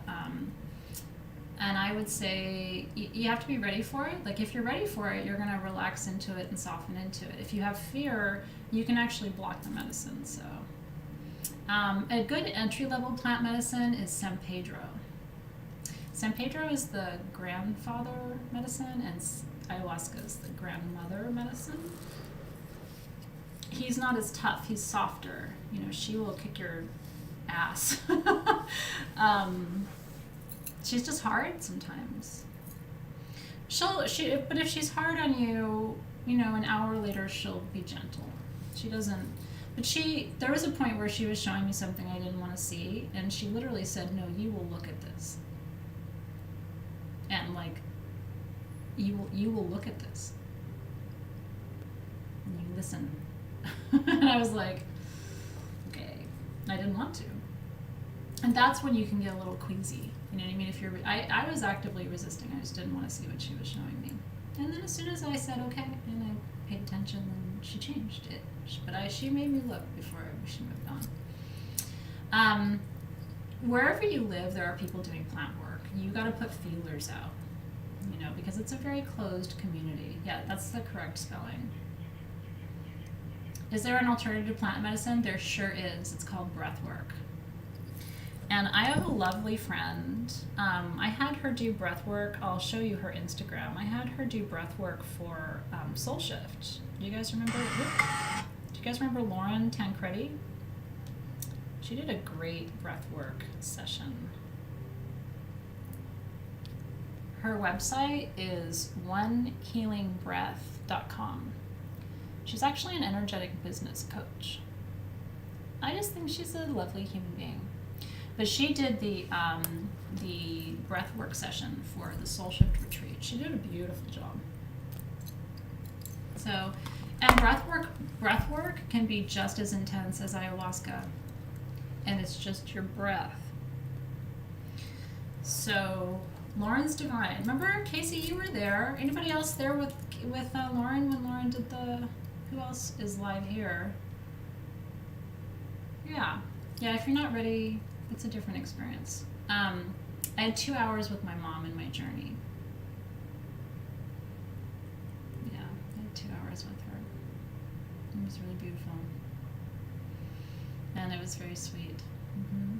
Yeah, I just recommend her because, you know, I like her, I trust her. And she will know someone in Chicago. She's plugged into a really great network, so she's my number one recommendation. Yeah. Were you inspired during this? Yeah, I just blended a perfume. The bottle's right outside my door. I blended it in ayahuasca. I actually, I had the base perfume finished, and then I set up some oils in here, and actually during my ceremony, I finished the perfume. You haven't heard about it yet because I haven't named it yet. She gave me a list of names. She has given me names. I have to choose the name because I asked her what I should call it, and she gave me all these words. So now I have to go back through the list of words, and I have to pick a word. I liked all the words. I know. Well, tell Lauren I sent you so she doesn't think this is some weird, like, what the hell just happened? The reason for journey, like in general, Christy, clarity. She cuts through shit like a knife, for better or worse. Yeah. So when I'm confused, I journey. Yeah. She answers all my questions. Yeah. Hi, tell Michael I said hello. Hi, darling. I'm feeling really good. Thank you for asking. I hope you can sense it. I mean, I kind of feel like I'm walking on clouds. You know? But that's how I feel for a few days afterward. I'm not quite back on this planet yet, and where I am is a really lovely place to be. Mom's doing great. She's so happy not to be in pain. My mom was in a lot of pain for a long time. She always had pain in her legs and in her back, and her COPD was just wreaked havoc on her body. Yeah. Any world news? No, this time no.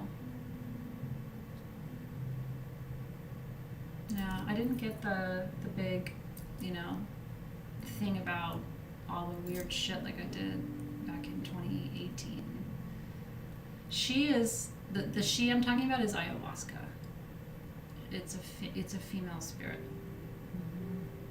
Mm-hmm. Yeah, no, I feel very good. I'm a little dreamy. Was I coherent enough during class? I hope so. I felt, like I could be logical enough. Thank you, Poe Allen. Yeah. No, Aya doesn't make you feel like you're high on pot. I could teach this class on ayahuasca. It doesn't make you foggy. And the minute you're done, like I went and helped Nick with his homework. Like, I got dinner on the table, had conversations with everybody. You're back right after. I mean, it's not like, it's just such a natural thing, It's fine. So, yeah. No COVID news. Although she did say that had to happen. What she said is that you have to take things apart to put them back together in a new way. In general, like if you any part of life or any part of society or any part of the human experience, or like think about it when you want to, if you break a bone, you have to reset it, right? So this had to happen in a way for us to start to live differently, right? So yeah, I think. So what I want to, I want to take a few more minutes here just to answer your questions, because I'm so glad that you're interested in my journey and all the things, and then I want to tell you a little bit about this book. She did give me a program for that she wants me to do middle of this year, something new, and then she gave me something she wants me to do next year, 2023. And it's not what I expected, but it's an interesting idea. I have to flesh it out first, so I don't have anything to tell you about it tonight. Yeah, and the universe doesn't do extreme things until it's tried the more subtle things and doesn't work, right? So then it's like has to kind of ratchet it up. Did I have a light bulb moment during this journey?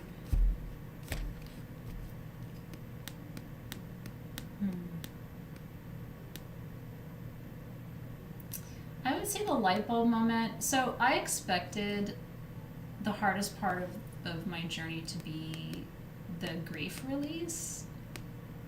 You know what I mean? I thought, God, 2 years of COVID and like me working full time and having the kids in the house full time and trying to manage their Zooms and like all the stress of that and the anxiety of not knowing what was happening, but like trying to keep my shit together so I didn't freak my kids out, and like trying to keep my employees going and like taking care of my community and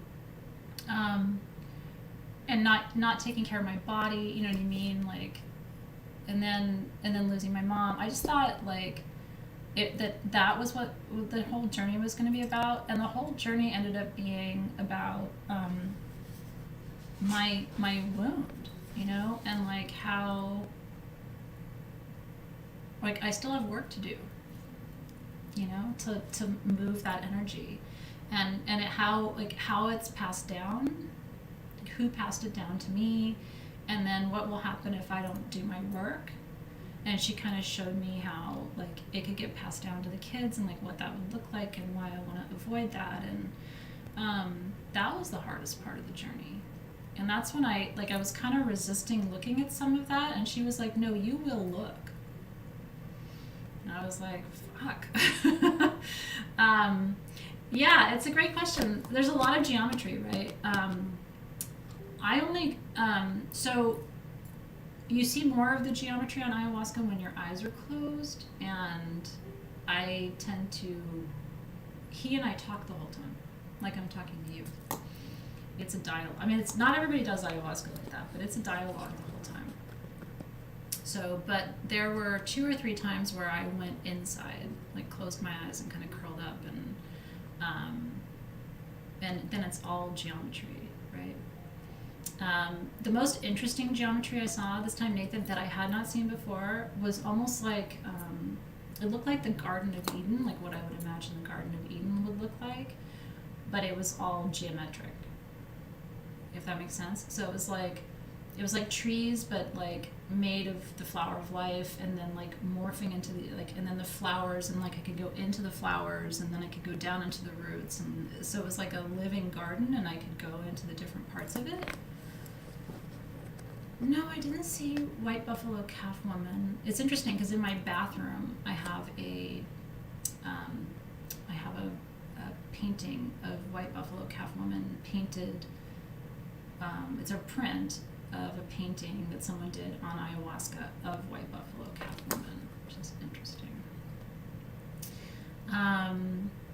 I don't record myself the whole time, but I do have a notebook like this, and I took 20 pages of notes in 8 hours, single spaced, 7 of which were for you. Yeah. Do I have suggestions for people that have neuropathy in their hand? I can't feel heat or distinguish tingles even if I have them. Yeah, you should find an energy healer to work on your hand. You should. My shaman, and there are others like him, will do ayahuasca even if you don't and work on you. He has clients who can't do ayahuasca because they are on antidepressants and things like that. But he does it, and then he works on you, which is pretty crazy and pretty awesome. So you can find people like that. I would recommend it because, again, somebody who's on medicine is going to be able to track, where that, where's that nerve line, right? Because that neuropathy that you're feeling has an origin point. You know what I mean? So you need somebody who can track that line. I don't know that she has a certain voice. I know the sound of her voice, though. Yeah. Interesting. And then Sarah Cole just said that she healed her neuropathy pain with food. That's very interesting. Yeah. Yeah, I love that he works with people who can't take the medicine. Do you know what I mean? Because for him, it's about the work. It's not about the medicine. So his thing is, you can't do it? That's okay. I'll do it for you. Pretty crazy. The reason I can't introduce my person to you is that, it's still a closed practice and something that, unfortunately isn't legal yet. So, but you can find people. Like, again, there's a whole network. If you go on Instagram, there's hashtags, and you can find practitioners. It's not that hard. And then if you find somebody and they're not in your area, they know people who know people who know people. It is kind of a small community, Did I get any insights to healing? I always get insights into healing. I think the main one this time, and we talked a lot about this, him and me in our dialogue going back and forth, is just learning to work subtle energies, whether it's with your hands or your voice. What she kept telling me is that I'm not using my voice enough.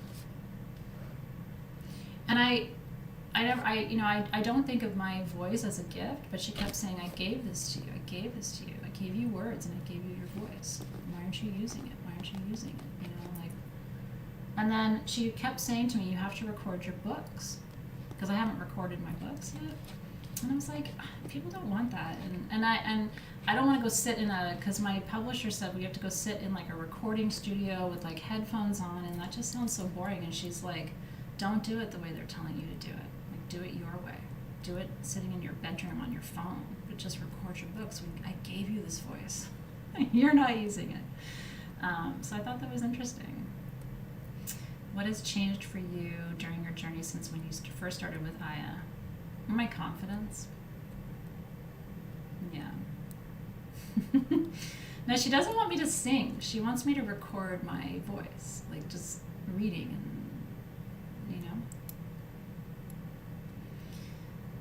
Yeah. So I don't know. That's what she kept saying, and I was like, Well, she wants me to record it, Ray. I know. And me, like, I underestimate everything. I'm like, nobody wants to sit and just listen to me read something. She's like, they do. I gave this to you, and you're not using it. So you're inspiring me to think about doing it. She's like, do it your way. Laugh while you do it. Take breaks and pause and tell a joke. Like, it doesn't have to be so perfect, right? Mm-hmm. You can't take her if you're unwell, Putra, which is a bummer. One of my best friends really wants to do ayahuasca, but she keeps trying to stop her antidepressant, and the side effects are too hard for her. So she's trying to let it go so she can do Aya, and it's so hard for her. But she's been on them for like 25 years. So, have I ever been scared while on journey? No, but I've only ever journeyed with people who create a safe container. So, yeah. I think it's about who you do the work with. I've had very terrifying spiritual experiences, but by myself without plant medicine. In plant medicine, I've always felt very safe, but I've always worked with people who just hold immaculate space. So nothing like that can happen. Well, John and Christy hold an immaculate space. Rochelle and I have common friends who do plant medicine, and I've worked with the same people she has worked with, and it's an immaculate space, So, yeah. Okay, so can I show you my book? Now, my first time I was excited. I couldn't wait to do it. But the first time, like, you don't know what you don't know. Ayahuasca's scary though, because every journey's different and you can't control it, right? Like, you drink that tea, you're on the ride. I think that's why most people don't do it. But my mantra is show me. But here's the thing. You decide, right? Are you here to do work and change and grow and become something bigger and better, or are you not? I mean, at the end of the day, if she has something to show me and it's hard, she's showing it to me because it's going to make me better and brighter and lighter and cleaner and aligned, and you know what I mean? So it's like, then good, then show me. But that's a brave mantra to go into ayahuasca with. But I do. I'm like, let's go. And in the afternoon, he's like, you want another pour, or you want to go take a nap? Because I kept yawning, and I'm like, we're doing this again. He was like, good, that's what I wanted to hear. So, okay, so this book, my darlings, is called Letting Go, The Pathway of Surrender. The author is David R. Hawkins. I have 3 of his books downstairs. I'm trying to think of the names. I can take a picture and show you. But this is him. Amazing researcher, right? Director of the Institute for Spiritual Research, founder, blah, blah, blah, blah. He's lectured at Westminster Abbey, the Oxford Forum, Notre Dame, Harvard University. He's just wicked smart. He died in 2012. But what the reason that, and it's funny the timing of this book, because I was finishing this book when I booked my ayahuasca, and ayahuasca is about surrender, right? And so is it okay if I just read you a couple of passages? Here we are, like me reading to you, right? The synchronicities are so crazy in my life right now. So I just want to read you a few passages, and then if it resonates with you, I think you should read it. And and if you're familiar with him, then even more so, right? Maybe I'm just here to, if you already know him, then you're just probably here to be reminded to go to your library and grab a couple of his books out, right? Okay, so I'm just going to dive right in. This is page 21. So it says, to be surrendered, I love that, to be surrendered, means to have no strong emotion about a thing. It's okay if it happens, and it's okay if it doesn't. When we are free, there is a letting go of attachments. We can enjoy a thing, but we don't need it for our happiness. There is progressive diminishing of dependence on anything or anyone outside of ourselves. These principles are in accord with the basic teaching of the Buddha to avoid attachment to worldly phenomena, as well as the basic teaching of Jesus Christ to be in the world, but not of it. By consciously letting go, it is possible to stay in that state of freedom. Feelings come and go, and eventually you realize that you are not your feelings, but that the real you is merely witnessing them. You stop identifying with them. The you that is observing and is aware of what is happening always stays the same. As you become more and more aware of the changeless witness within, you begin to identify with that level of consciousness. Think about that. There's the you that is behaving, but who's the you that's witnessing you behaving? Right? That's a higher level of consciousness. You become progressively the witness rather than the experiencer of phenomena, and you get closer and closer to the real self and begin to see that you had been duped by those feelings all along.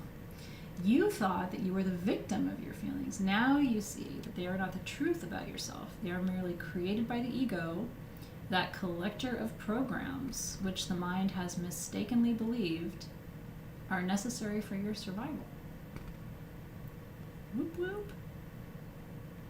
You are free. You don't have to let go. Nobody is forcing you. Look at the fear behind the resistance. What are you afraid of regarding this process? Are you willing to let go of that fear?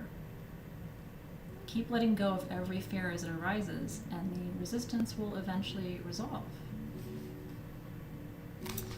There's a section in here that is so powerful. I mean, there's so much in here that's so good. There's a couple of sections I was like, I've got to read this to them. Go back for a minute.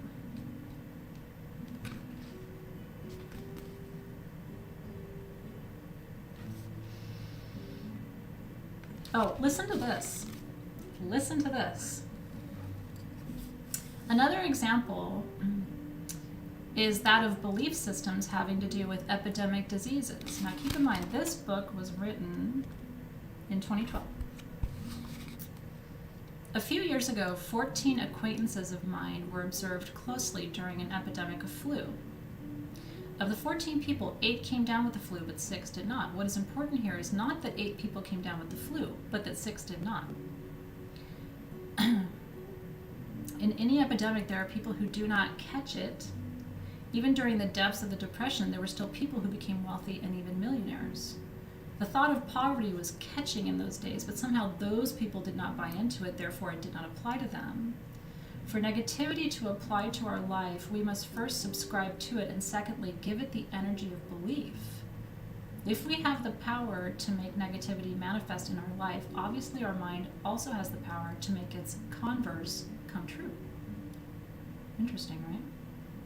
Choosing the positive. One surprising effect of the willingness to let go of our inner negativity is the discovery that the polar opposite of the negative feeling also exists. This is polarity, right? There is an inner reality that we can term our inner greatness or higher self. It has much more power than the inner negative. In return for letting go, the payoffs that we were getting from the negative position, we are now surprised by the positive payoffs that stem from the power of our positive feelings. For example, when we let go of blame, we can then experience forgiveness. So I thought that was interesting, given that, the timing in which I'm writing it, and that he's not alive right now, right? Okay,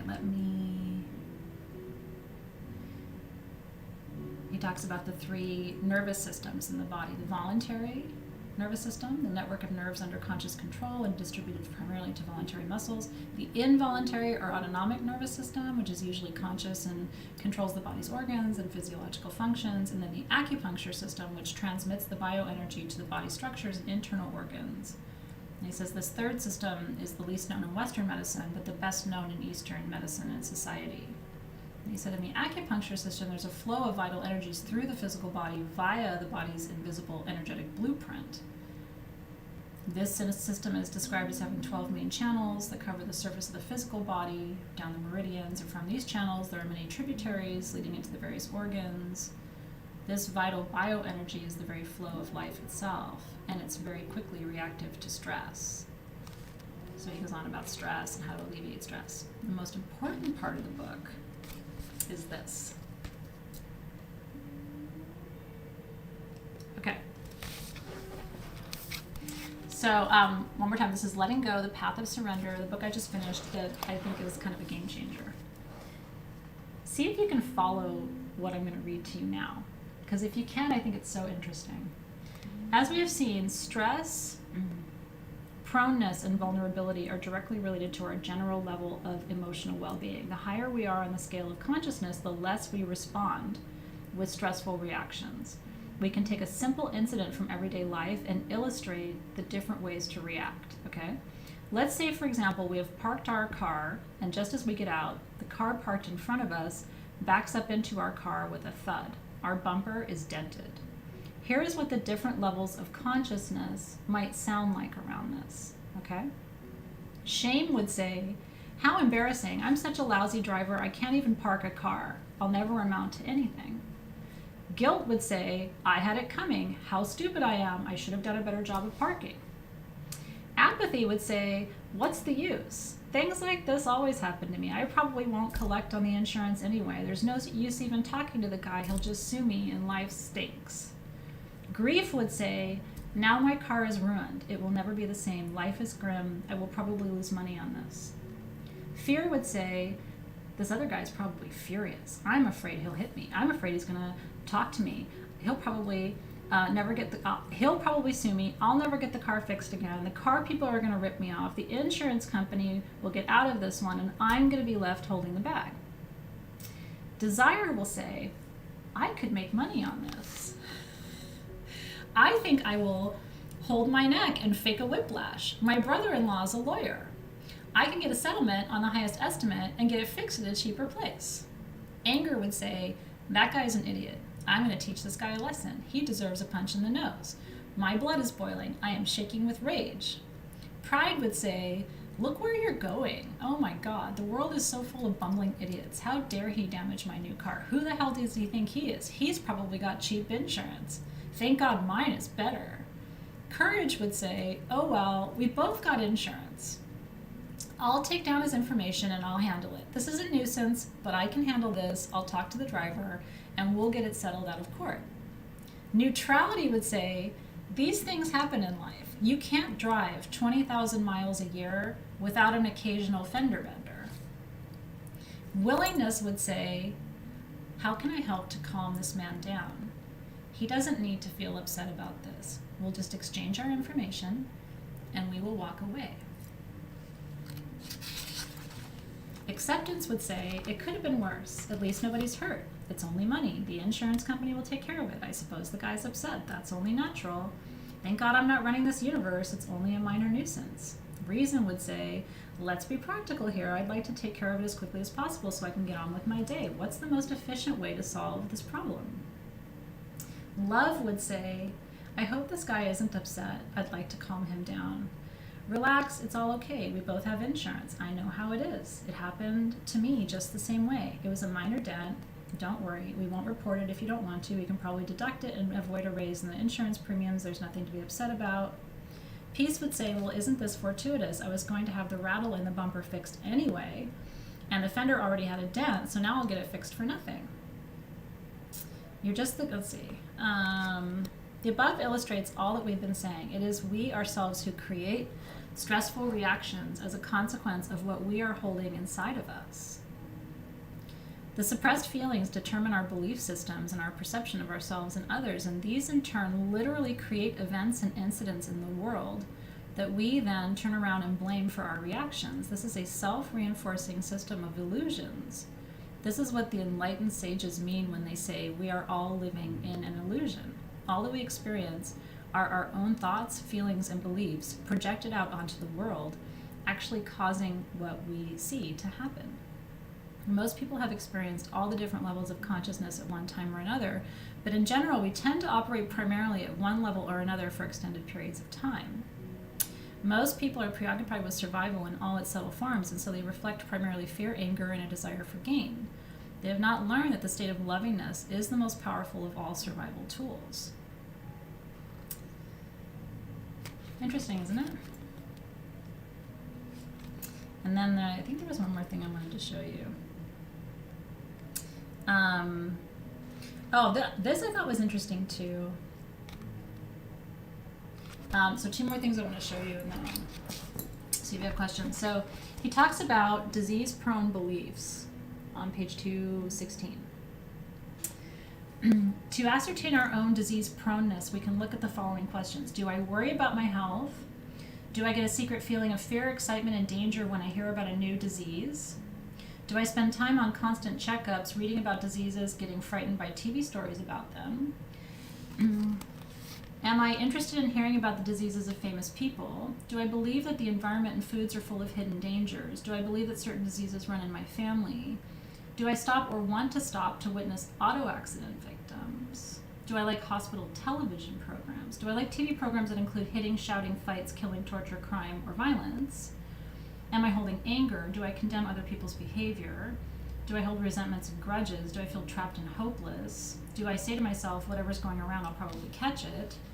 Am I concerned with acquisitions and status symbols instead of quality of relationships? Do I carry too much insurance and still worry it's not enough? The way we change our bodies is to change our thoughts and feelings. We must let go of negative thoughts and belief systems and shed the stress of negative emotions that give them energy. We have to cancel the negative programming that comes from the world as well as our own belief systems. Well, my answer to most of those things is no. But I mean, I'm also somebody who got diagnosed with MS and was like, I'm going to be fine. When no one thinks they're going to be fine when they get diagnosed with MS. My doctor was like, I love your optimism, but you should also be realistic.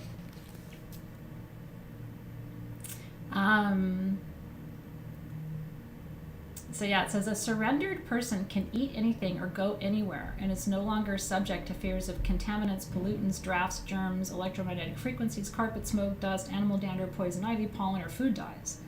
Our perception of the body shifts, and it now seems to be like a puppet or a pet. This shift of perception is from I am the body to I have a body. I am the body versus I have a body. It becomes progressively obvious that the body is not experiencing itself at all. It is the mind that experiences the body. Without the mind, the body cannot be perceived at all. The arm cannot experience its armness. Only the mind can experience the armness. This, of course, is the very basis of anesthesia.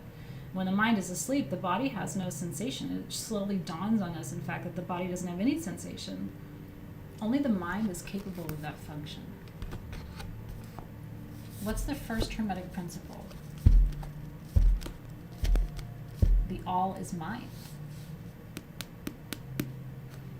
So we have to really consciously, that last page that I was just reading to you is 243. Anyway, I just had a feeling, you know what I mean? I'm like, I think I should tell them about this book. Because I felt, it wasn't like every page was a game changer, but there were just little things in here where I'm like, yeah. I mean, it feels accurate for me anyway, you know? You just noticed my shoulders? I've been lifting weights to try and like build up my shoulders a little bit, so.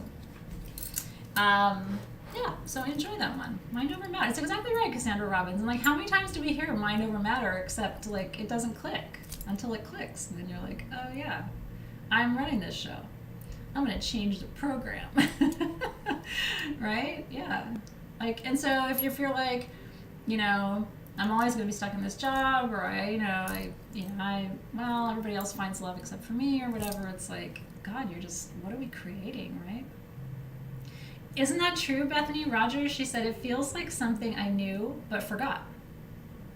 Yeah, power versus force, and then I'll tell you which ones I have. Let me look him up. I'm not recalling them. David Hawkins. I have 3 downstairs. And some of my team members have bought them too. I have Power versus Force. I have the Map of Consciousness Explained. He does have one called Healing and Recovery. I don't have that one. So if you read that one, let me know. And then I have The Eye of the I, from which nothing is hidden. I have that one too. But I don't have Transcending Levels of Consciousness, and I don't have Healing and Recovery. And then there's one called The Ego is Not the Real You, Wisdom to Transcend the Mind and Realize the Self. Look at all this, you guys. Reality and Subjectivity, the Book of Slides, Truth versus Falsehood, How to Tell the Difference. I like to write, but I'm not that prolific, and so anyway, enjoy. You're so welcome. You got the markers. Yay! I want to see you draw lines all over yourself, right? I believe that you manifest what you think, as long as it's a repeated pattern. But I really do.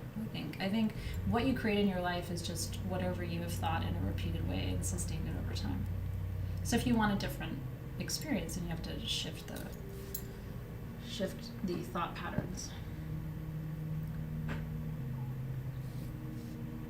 To blow my candle out. What's going on with my pant leg? I don't know. These are my yoga pants that tie, you know what I mean? And they're constantly coming undone. They're also old as shit, so. But I don't like new clothes, so it's hard. I don't like wearing things in. I like comfy pants where the butt's kind of stretched out. Yeah. It doesn't, I know. Ask it why it doesn't want to stay tied. The author is David Hawkins. Yeah, Hawkins. Yeah. It is very much priestessing, right, Hillary? I mean, at the end of the day, everything that we talked about tonight is kind of the same wisdom, but in different wrapping, right? You know, it's, yeah. And every major spiritual tradition has these same wisdom lines. It's just they put it in different terms. But it's ultimately the same knowledge, right? Double knots. Oh, I love you too. And thank you for being here tonight. Yeah, I do that too. And thank you, Karen, for staying late. You didn't have to, so I really appreciate it. And it's extra late where you are, so really, really appreciate it. I know, I want to have a sleepover. Gotta get past this barking pandemic, man. There was just a huge COVID outbreak at my daughter's school. You know, it's like, we gotta move past this. What ring is on my left index finger? The Schramm one from the gem sale last week. I'm obsessed with it. I haven't taken it off. I wore it in Journey. Yeah, I appreciate you very, very much. Yeah. Well, you know, I don't want to welcome, you know, that illness, but I also don't live in a constant state of rejection of it. You know, I think I do think it has changed things in ways that can be helpful to the collective, and that's what ayahuasca was saying. But it's just like, but I am also ready to be relieved of it at some point here. Thank you for staying. I know, it's really, really beautiful. I know, we will have an in-person thing. We will. You know, if it's not at SG, we'll rent a space and do something. We will do something. We will. I'm an in-person person. I mean, most of you know that, right? I did full moon rituals in person. I did classes in person. I did retreats for Soul Shift every summer. You know what I mean? Like, I'm not one of those people who just does stuff online and doesn't like to be in person. I'm a hugger. I'm a snuggler. I don't think it's going to be this year because I mean, it may be, but those things take like 6 months for us to plan as a team. You know, it's a lot for us, and so my guess is 2023 will be when we can finally, because I don't want to do it halfway where it's like some people are wearing a mask and you know what I mean. Like, I want all that. I want to roll on the floor after we do breath work and snuggle and turn off all the lights and turn on the mantra songs, and I want all of that. So, buonasera in Miami. Mwah. Thank you so much for being here. Yeah, we need big hugs and snuggles. It's a big deal when we get to do that, you know, and but what's really nice is so many people in our community have been with me in person and have hugged and snuggled. And I actually got to hug and snuggle Lauren Conway last week, which was like crazy. I hadn't seen her. I married Lauren to her husband years ago, but I hadn't seen her in person since before COVID. And it was just like, I mean, it was like no time had passed. But the nice thing is a lot of you have been with me in person. So, and I got to see Denise. I also married her to her husband. Denise and I have been friends. Denise and I got our PhDs together. We had the same dissertation chair and took the same classes, and so it is nice that some of us have had that connection, and that you guys know that we've had that connection, because I think it makes the experience of being online together more real for you. But I want you to have the connection if you want it. You know, it should be there. We'll get back to it. I know we will. I mean, I know we will. I've seen it already, but it's just like when. Sometimes I see things ahead, but then I can't necessarily track back on a timeline, like, oh, it's going to be this year, it's going to be next year, or whatever, but we'll get there. Yeah. Oh, that's so cool, Susan. I'm so happy to hear that. She's in Tampa, and she said it's the first time she could be in a live. How cool is that? Yeah, Denise is the one I posted pictures of. Well, Denise and Lauren, there were both pictures of both of those things on Facebook and Instagram. Well, okay, so I was like, you know, I had kind of my leg up on Denise and my arms around her, and I was feeding her food. And so later, it was like the next day, Dave goes, "Can I ask you something without you feeling kind of judged?" And I was like, who the fuck asks a question like that, right? And I was like, I guess. And he goes, "Why were you like all over her and like feeding her food?" And I just looked at him and I'm like, first of all, she liked it. Second of all, I'm a Leo, and so is she. Like, Denise and I were born like 2 days apart. And third of all, like, you're lucky I didn't lick her face. Like, back off. He's like, you were seriously like all over her and like feeding her. I don't know if he was jealous, but anyway. I mean, I'd had a drink or two, but I didn't see you complaining, Denise.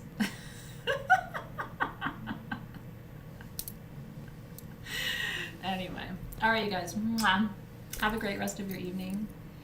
My stuffy was in the room during my journey. It sure was. Right over there, next to the perfume.